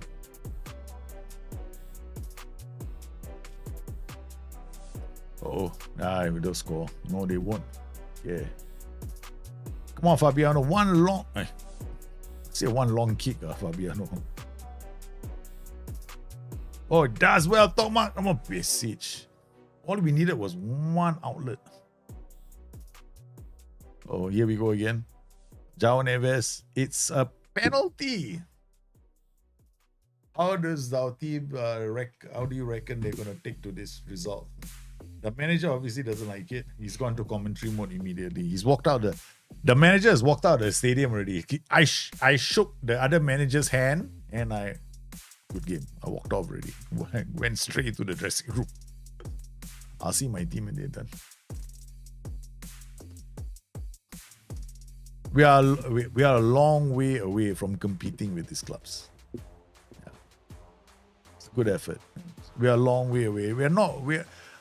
My jumping reach is 11 for heaven's sakes. We get one win, I'm happy.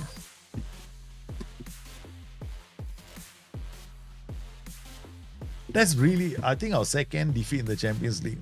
Yeah, we lost once to Dynamo Minsk, and then that's it. Yeah. It's the only defeat this season.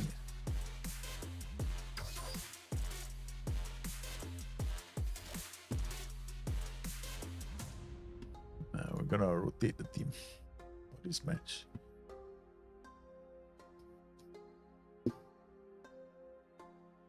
And here we go. Can we bounce back? I mean, we should be able to. These home games. Okay. We've got Fani, SD, CC again. Our defenders, Mami. Come on. Bena. Bena also. Yeah. All right, let's go.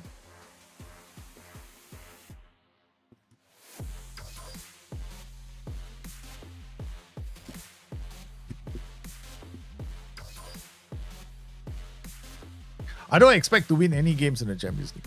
Yeah. If we qualified, that was my goal. My target was to qualify for the group stage this season. Next season, also qualify for the group stage. Hopefully by then we can start building the squad up. I need to get because of the registration rules. We are limited by the registration rules, right? I just can't go out there and sign players. And limited to the number of players in my team who are homegrown at club and homegrown at nation. That's the real issue I have. Casino Square, how are you, man? Hey, Casino Square, you're here. Okay, we've been having this long debate. All right. Okay, essentially, while we are playing this game in the background, because that's how we play Football Manager nowadays. Okay, the best flops of 2025. Okay, however, the debate is manager. Now, some would say Pep Guardiola. His personal problems. Yeah, there's an argument for that. But I think there are some managers out there who really underperform, right? Ruud van Nistelrooy, who has not won a home game in 12 matches.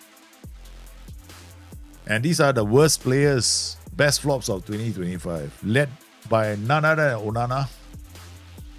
And of course, Phil Foden, Son Heung-min, Cole Palmer, Jack Grealish, Jadon Sancho, Rasmus Højlund, Lisandro Martinez, Darwin Núñez, Romero, Casemiro would face, Pedro Porro, Diego Dallo.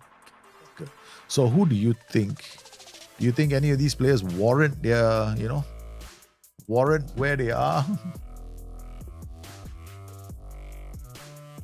I see there are quite a number of you who believe in Guardiola. If you were to divorce his divorce from the situation, I would agree. But I know that his head hasn't been screwed on right now. Cole Palmer is a victim of Maresca. Okay, fair enough. But Cole Palmer had a great start to the season. Okay, he had a very good start to the season, right? And after that, he just faded into.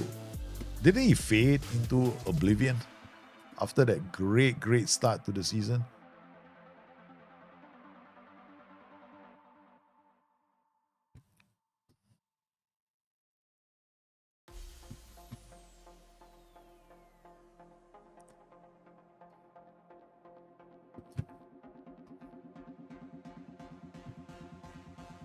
Pep doing good now though, is back to normal. Yeah. Chelsea have been terrible. I put Maresca above Vanessa. Okay. Enzo Maresca. Yeah, that's a call. Okay. So we got two managers. We'll decide which order they come in. Enzo Maresca and Ruud van Nistelrooy. And then, we have I know that. In fact, we're gonna be. I'll probably do a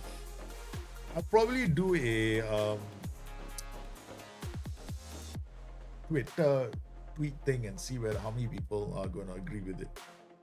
Is it okay for very attacking strikers tactic? I put all in supporter except for my share striker. Probably tough because in a striker. Oh no, I told you the Bracken just beat us, man. Wow.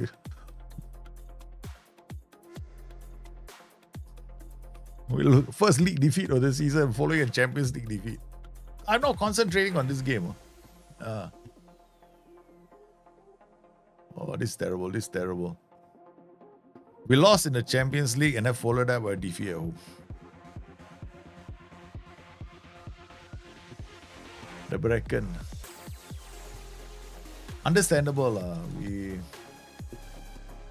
should have played much better. Because I think if you play a strikerless tactic, right, and then you put a lot of support duties, right, what you might end up getting is you struggle. Like, okay, let me try something here just to make a point. Okay, so let's say I play like this. Let's say I create this as my strikerless tactic, right? Okay, this is my strikerless tactic. Okay. Let me play these guys a fullback on attack. AP on support. Shadow striker. Roaming playmaker. Attacking midfielder attack. Pro move into channels. Yeah, if you play everything on support, this one maybe can. So I would probably do it like this, winger support. CD, something like this.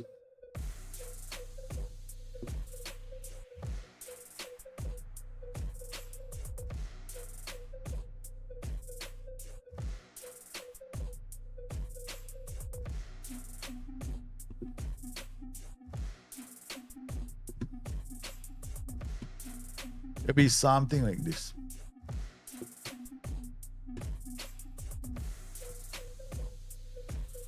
But if you put everybody on support, you might have a problem in the build-up phase. You might have a big problem in the build-up phase. Right, we don't get the Copa del Rey final here. Yeah.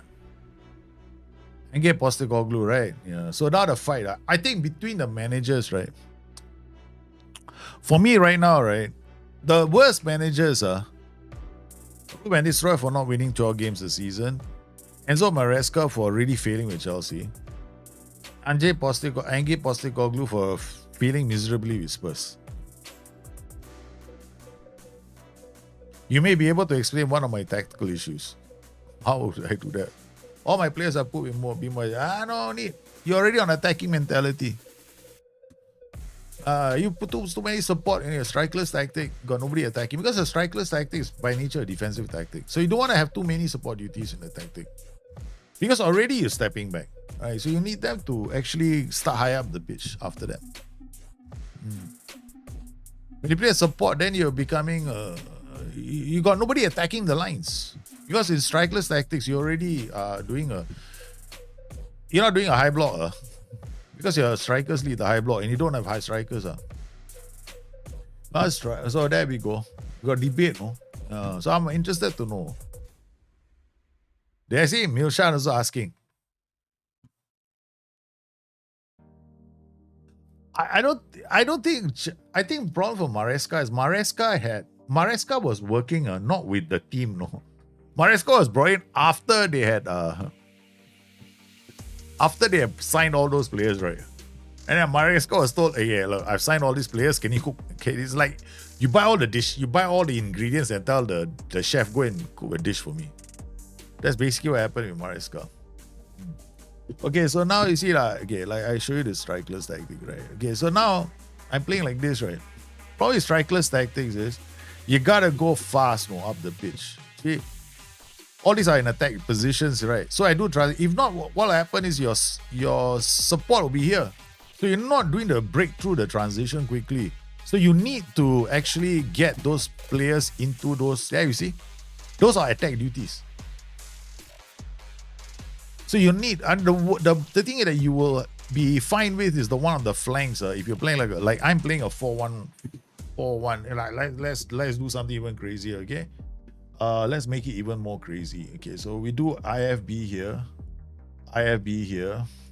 and then we do a double whammy in the center. Okay, so we do like a 3-2 build out with a 5.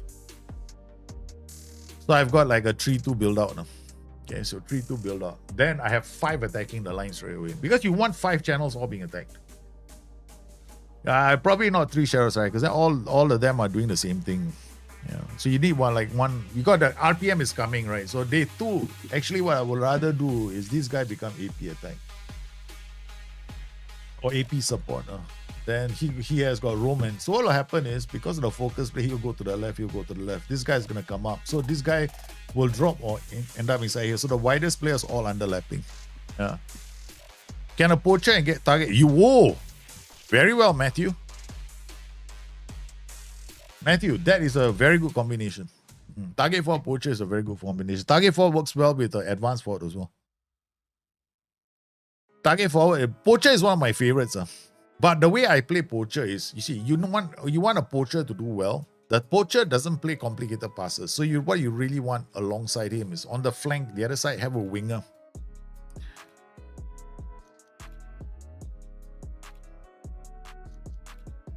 So you see how because of the attack roles that I have, or the attack duties, right? I can have different lines attacking at the same time. So you want as much of that as possible. But I can tell you one thing, right? There's a lot of damage was done to strikerless, by some of the testers. So they neutered it. It's not the same as FM 21 and FM 22, where strikerless tactics were just too strong. Now some of the roles have been neutered. But I think the one role that was not neutered was roaming playmaker. Playmaker has always been super strong. The other super strong one was Volante. Yeah. Do you think Barcelona can be same next season too? I mean, fight for trophies or one season one. The Barcelona will go from strength to strength, I believe. Yeah.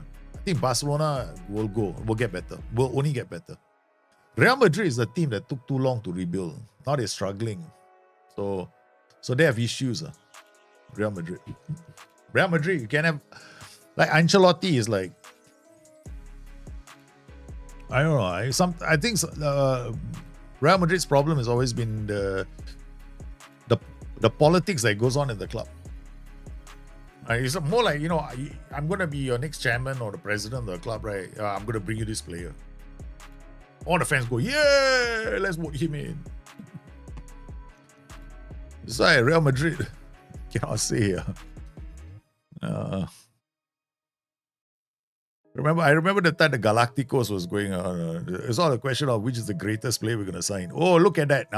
That's why you play. But the problem with these tactics is I find that with strikerless tactics, off the ball is so important. And now if you play in lower leagues, it's quite telling. See, now I play a 3-2, right? So I can keep doing this all day long. Yeah. So I can jack it up to like very attacking now. This is one of the reasons why when I play strikerless tactics, it's always very high mentalities. I rarely play on balanced because I need to play them on as high a mentality as possible because I need to push this line even higher up the pitch. But you can try on balance, but balance is no fun already. Just watch. Then with balance, I think we got passed into space. Yeah. Then okay, be more. No need be more expressive. Or higher mentalities, you don't need to be more expressive because creative freedom goes up. Your team's creative freedom goes up for every mentality notch you go up. So you don't really need, on high mentalities, don't bother with creative freedom. Probably doesn't do much with, make it much good. I mean, it does play a difference, but it's too much really. I don't think Trent. For all his worth, right? I don't think Trent is going to that place called Real Madrid. I don't think he's going to be there. Yeah, I think if he does go there, it's like pretty risky move from his part. I mean, unless,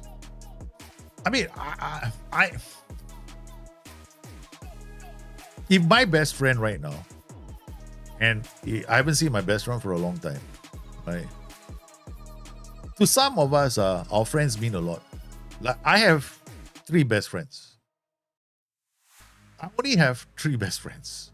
I just lost one of my best friends 2 days ago. He just passed.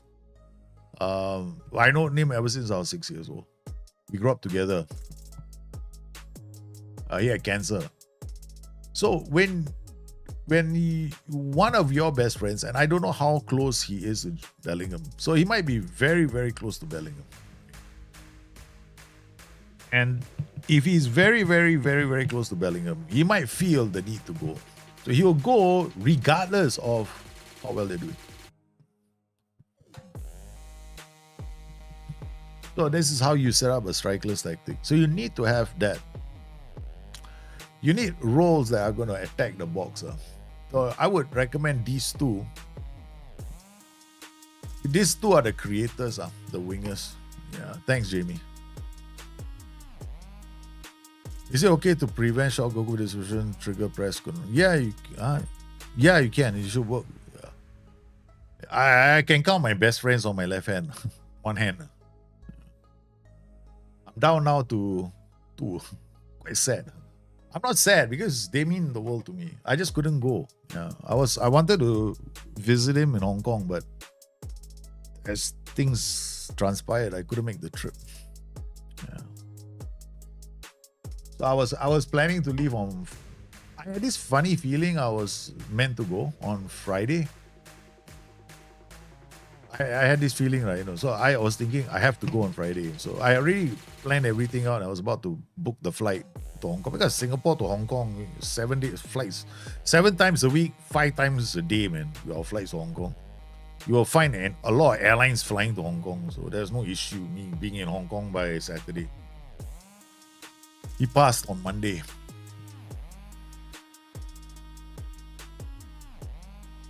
Quite sad.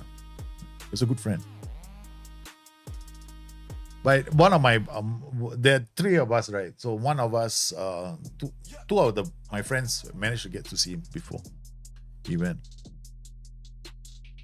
And he's a Catholic, right? So at least one of my friends was able to do the rosary with him. So that's really important. Okay, so here we go. So strikerless tactics, right? The only thing is strikerless tactics have been neutered. FM20, they have been neutered. Thanks, Sean the Militant.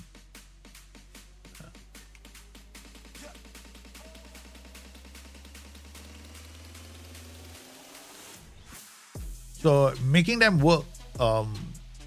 The thing about strikerless tactics is this, right?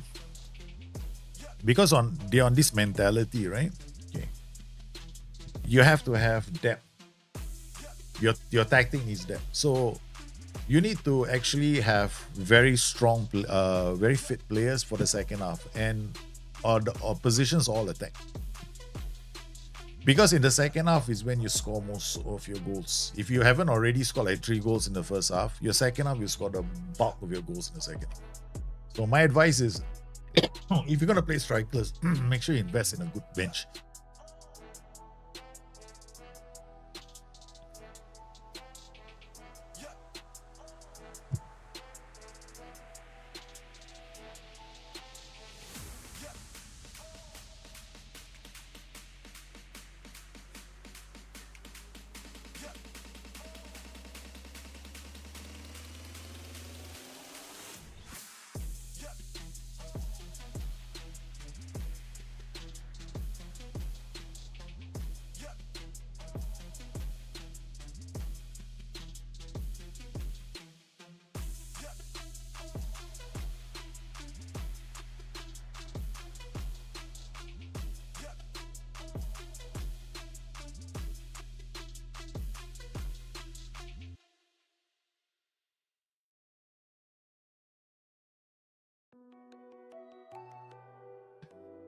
If you notice, right, my roaming playmaker has only got 8 for acceleration.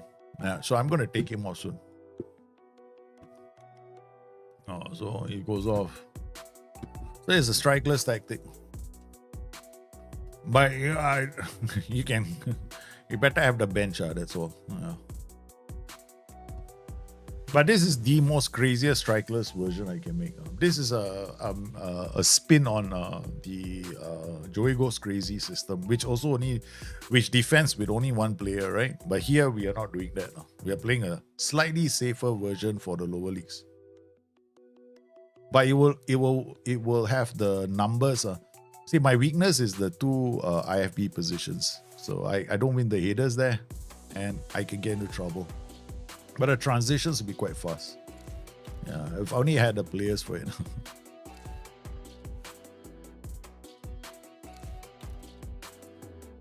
Go. Oh, that took him a while to get into that position. Kodro, what a ball. Come on. Lonka can't get there. The two I took off had very good ratings.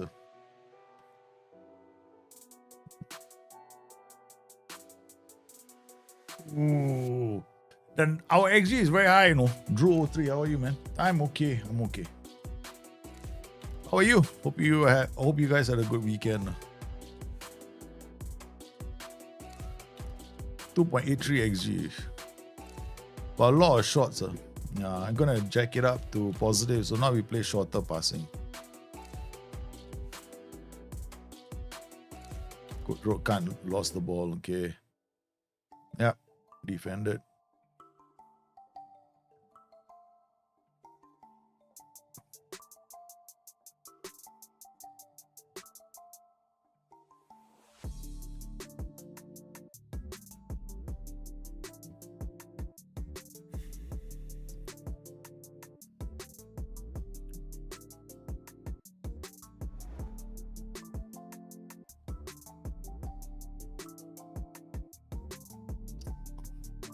Yeah, really, I mean, like, peppering this goal.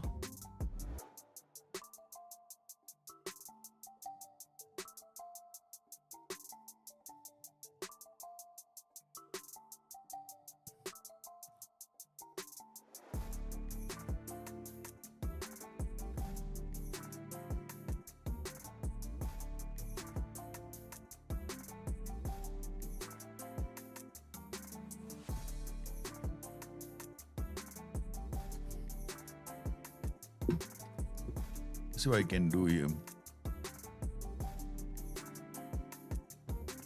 Bonka. I'll put you here. Put Kodro in the center. Kodro has got a bit more. Kodro is a better finisher, I think. on paper, then Lonka. Varga, get 2 on him straight away.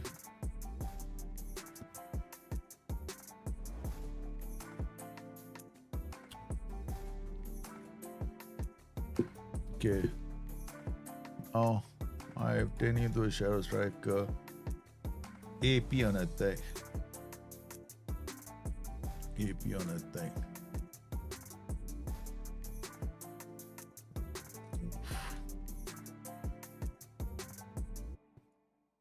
I know this sounds crazy. What do I put here? Lonka, passing, no, Kodro, passing vision, okay. Varga is gonna go through the middle now. I try and get these 2 guys to pull the defender, then make room for the shadow striker.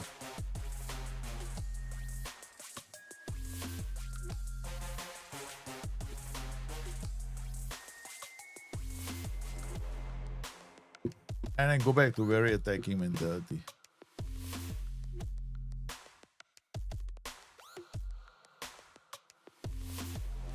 We didn't win the game.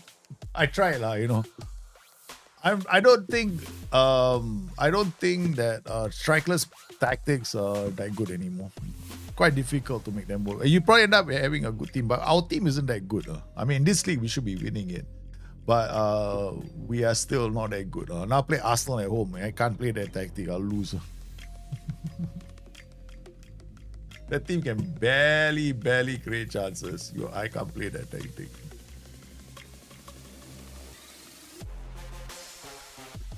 Oh my goodness, you play Arsenal at home. Do you have any recommendations for lower league saves? I just started Wrexham save, but every time I try lower league, say my league form is awful. Huh? I think lower league, the thing is your tactics. You play a 4-4-2, TM 4-2-4, you'll be fine. Wrexham is a pretty good save. Yeah.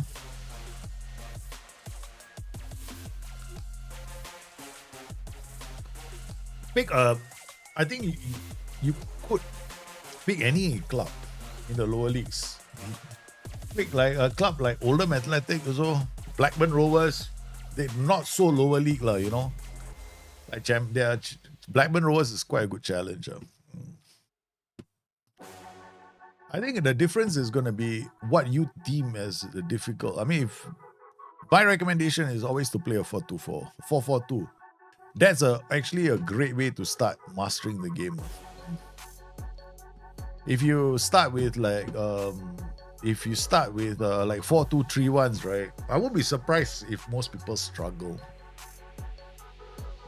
Because 4-2-3-1s are so attacking front foot. Whereas if you master the 4-4-2, you know how to defend as well. Of course, we are not defending, we're just attacking. I tell you what we'll do. We won't hoof the ball. Wait, hold on. Wait, stop. Is this the 4? Okay, we can go with this. We can start the game like this. Do a focus play, balance. Okay, this one, there's no play at the back, and this one will go lower defensive line again. Alright, then we'll get stuck in. Alright. Pass into the space, dribble less and be more disciplined. Counter and then regroup. Distribute to the flanks. I really think that we're not gonna get too much of it. First half, I'm just gonna try and. Oh no. Keep a tight ship. Romdane will be here. And then Aniba will just be the NCD. Okay. What's your thoughts that EPL is now too far ahead for most? I don't think so. I think there has to be a lot of financial responsibility and planning by a lot of these clubs. Let's just face it. I think the gap is definitely. The problem is, I think, for the top 4, right? Okay, this is how I see it. Okay, Premier League. you got to get promoted, right? And you got to spend like 5 to 6 seasons just keeping your head above water and not doing something stupid like what Brighton have been doing, right? Brighton are a club that came and yeah, they yo-yoed for a while, but they stayed. They had some shrewd signings, and they use that. So you gotta have a proper strategy. You can't do what Fulham is doing. Like Fulham, Norwich, these clubs, they it's like getting promoted is like a cash cow, and then it goes straight down again. So it depends. I think it can be, you can, but the club needs to have got they need good investment. They need money. They need some money. It's a sad reality, and I agree that it's not going to be easy for a lot of clubs anymore. But the reality is, the English Premier League is all about making the rich richer, and unless the poor find money, the poor have to find money from somewhere. They have to be like the Huawei of China. I'm sorry to say this. I hate to bring politics into it. You know, like the US has been accusing Chinese companies of I'm not looking at the score of IP theft, right? But Huawei, the one company that the US and Europe seem to knock, happens to be the only employee-owned company in China. The company as a whole is owned by employees only, you know. The owner of the company has only got 0.1%. But he has got a bit of control over the voting rights of the company. So in this kind of a case, right, it's got to be a bit more egalitarian in the Premier League. But that is never going to happen, right? Because they're going to keep the money. So I'm sorry, unless English Premier League, this is a rich man's play. We are all watching rich men with their toys right now in Europe, in all this football. It's just a toy, right? We just enjoy the entertainment, and then we pay money to watch it on TV. The best league is still Conference League. Go support a Conference League side, League 2 side, League 1 side. That's about it. The moment it goes to the Championship, okay, that's it. Game over.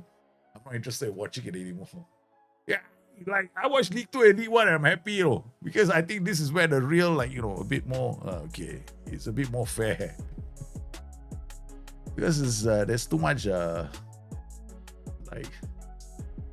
don't know, the word for it, I think there's too much, it's too dodgy. I know I sound almost negative, but that the thing is, that's my thoughts. I think the EPL is too... Companies, the clubs that have come in and put so much money into their clubs. Owners have to come in and go like, oh yeah, we're pumping money into this club. That's about it. That's the only thing we have left. I got hold of Kenan Kodro. Okay, come, you play here, wherever you are. I know you're one of my strikers. Basic, you come in here, you could end up being a decent winger. Nobody I don't get my players. Taka's 9. Hey, we're not doing badly, 2-1 at home to Arsenal. Arsenal have to score a few more goals, man. Because we managed to level the score. The difference between the style of play to win the challenge is the same style of play that gets you relegated in the Premier League. For me, it's the rumors of Daniel Fark getting sacked. Yeah, correct. I think you're right. You cannot play the same, or rather, I think you can't. I mean, Championship, a team can lose like 4 or 5 games and still get promoted. Okay. The style of football in the Championship and the style of football in the Premiership is you can't play the same way. You can't have the same team. Look at Wrexham. Wrexham is a very good example of a team, right, that's changed its style of football. The moment you realize our players are not good enough, so they changed it to a 5-4-1. Wrexham actually changed the formation, and then the formation changed, and they actually got themselves promoted because of that change in the formation. and the recognition that they cannot play with two strikers anymore. So they played a much more conservative style, but they wanted to find a way for their wide players to get behind the defenders. Yeah, of course, getting Premier League quality players in League One does help Wrexham. I agree. But the way I'm looking at it is, this is what I mean, right? So even if you go, so Wrexham did it because they got players of the quality at the price they could get them. It's not like they threw a lot of money at the players. No, if you look at their outlay, it's not like they went out there and spent like $1 zillion on players, right? Okay. A lot of it, quite a number of their players are shrewd signings, and it does help to have two movie stars and Danny DeVito as some faces your club can attract. But at the end of the day, it was still some shrewd investments, because you still have to get some quality in your team if you want to stay. The goal of these lower league teams when they get promoted, to try to get into the championship, right? Some of these lower league teams, right, is they need to like invest in players of a standard that is not the bottom rung of the Premiership. No, they got to aim for like players of the sort that Brighton might sign, or Palace, Everton, players of that level. They have to aim for those kind of players, and they have to be able to. And not only that, they have to be able to invest in their training facilities. They got to be able to invest in their club. Yeah, so there's much more to it as well. And the consistency is so important, and a vision. The club needs a strong vision. Not a lot of clubs are like that. Look at Manchester United. I mean, Manchester United, with all that money that they have or had, or they have a 200 million overdraft account, right, with Barclays Bank or some bank in the UK. I mean, literally, they had this overdraft facility, to go and sign players. I mean, like, and yet, this is what they have ended up with, because I don't see that club having a coherent vision. Because at the end of the day, your club has to have a coherent vision on the style of play, the kind of players that they want to sign, the training their players are going to get, how the players are going to be recruited into the club, and their pathway towards playing for the club, and the style of play, and whether or not the manager, like Arne Slot, the search for Jurgen Klopp's successor took a whole year for Liverpool. 1 whole year for Liverpool. Because they wanted to find a manager who could play the same style of play. It was like, so that the team wouldn't go shockingly from one style of football to another style of football, which is the reason why Arne Slot was so successful. Because yes, he inherited Jurgen Klopp's side.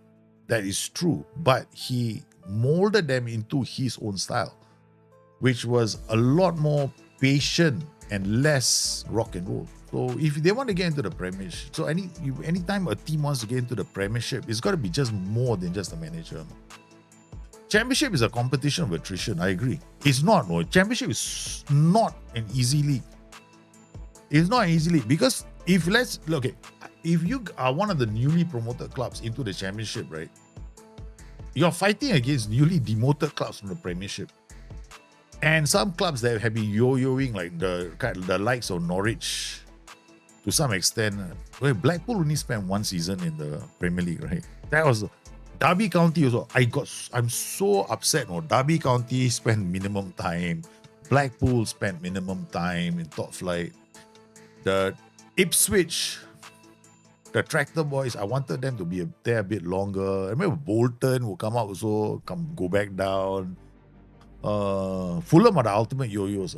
Fulham have yo-yo on repeat. It's like whenever Fulham gets promoted, they're looking to go back down again.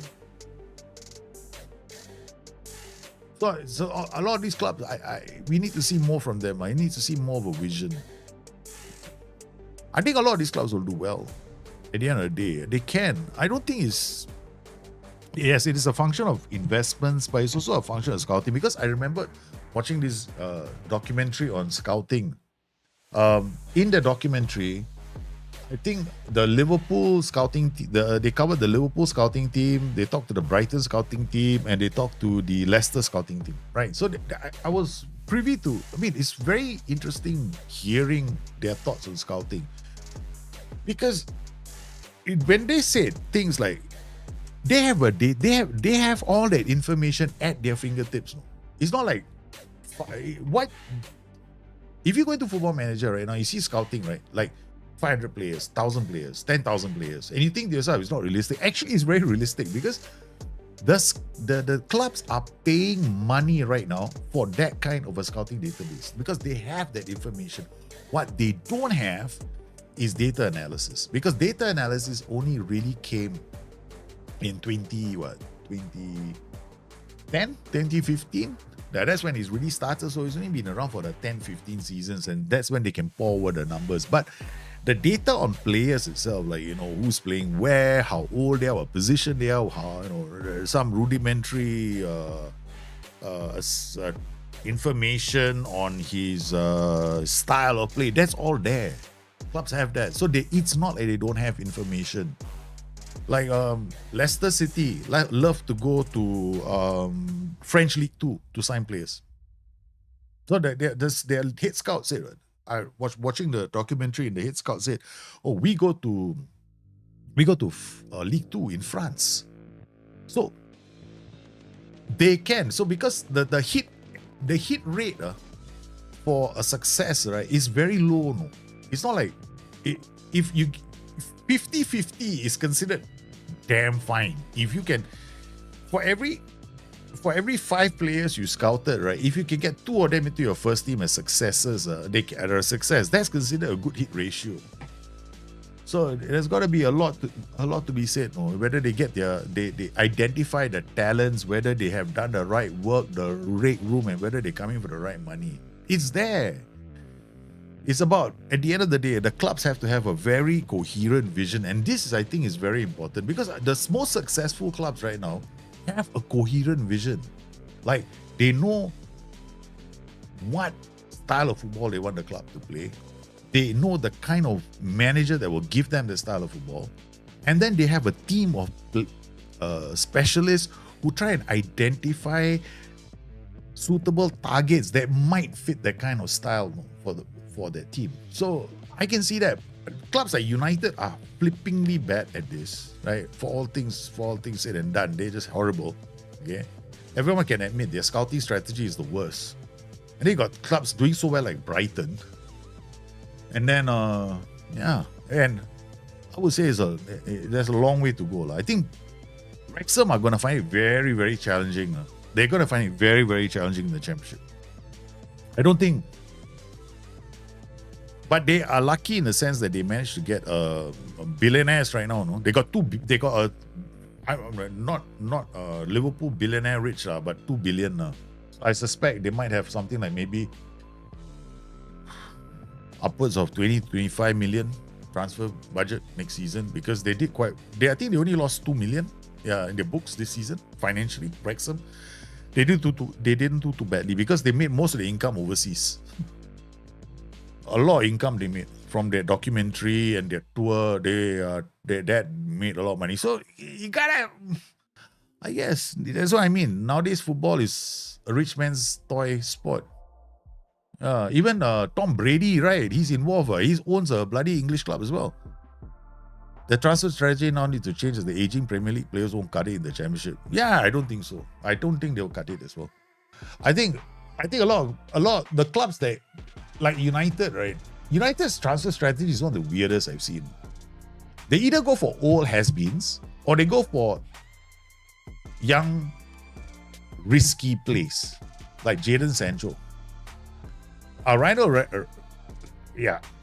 have Eddie Dewellis. I mean, if you're a superstar, you have to take the superstar effect. I think there are some clubs that just,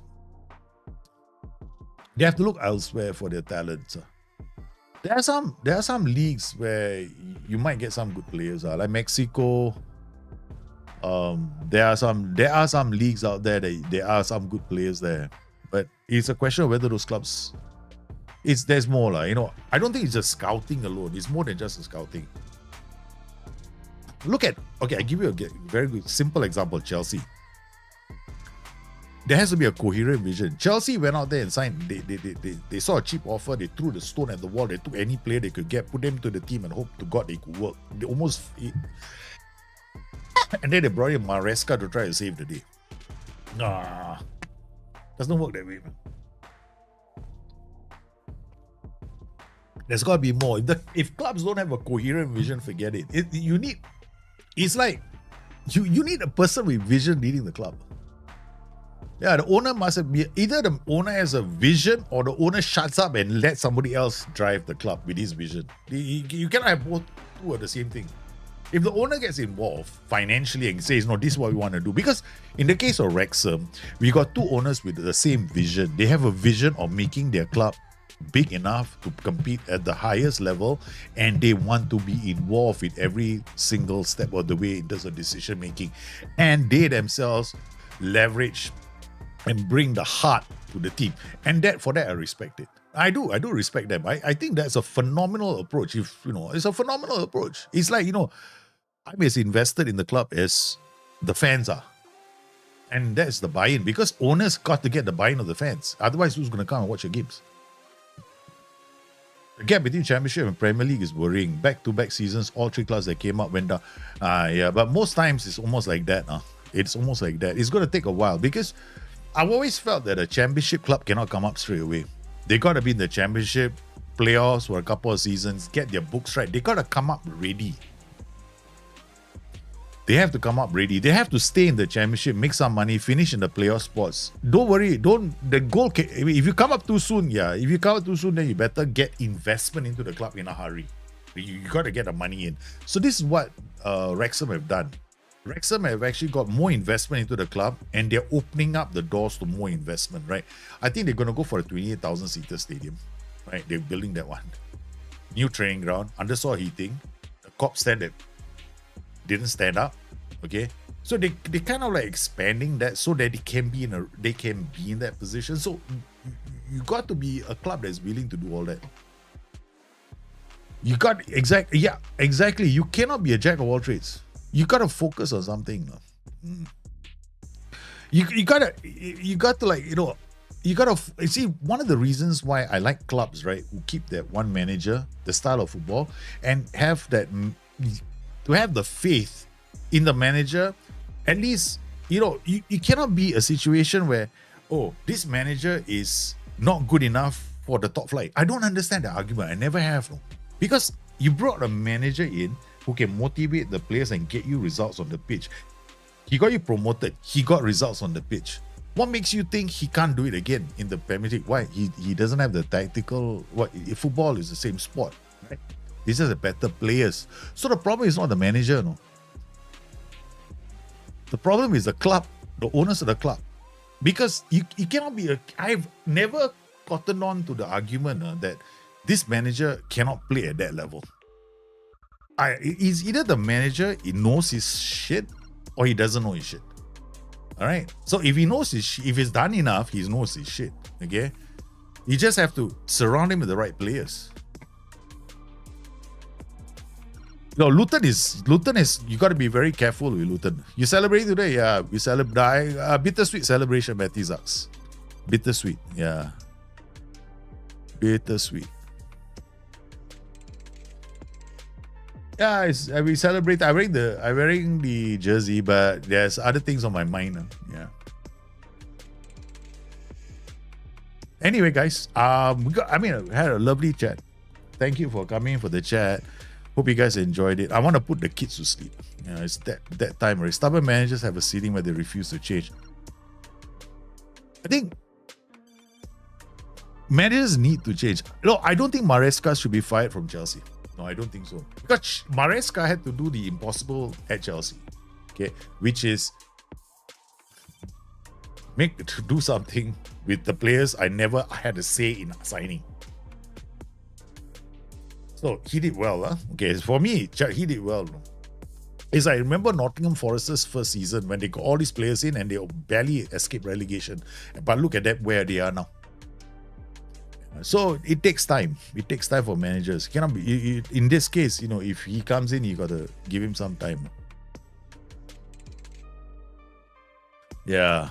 Every manager's got an interesting style of play. Like Ancelotti, I like Ancelotti. Ancelotti is a very good manager. I think that the problem is that the club, Real Madrid, the club Real Madrid have always had this issue where some of the signings aren't the managers to make.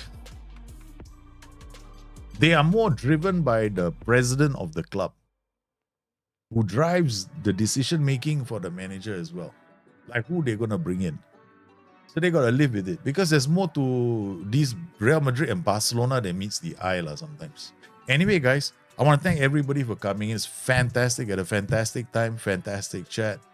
Always happy to see you guys, or rather, see the camera and hope to see you guys. Yeah. You guys have been absolutely sensational. Please take care of yourselves. Be glad for the love of the friends and family that are around you right now. Don't take them for granted. Cherish every single day you have with them. Okay? And I want you to take care of yourselves. Be good. Be kind to everybody. Be safe. I shall be back again tomorrow. You stay safe. Adios, guys. Good night.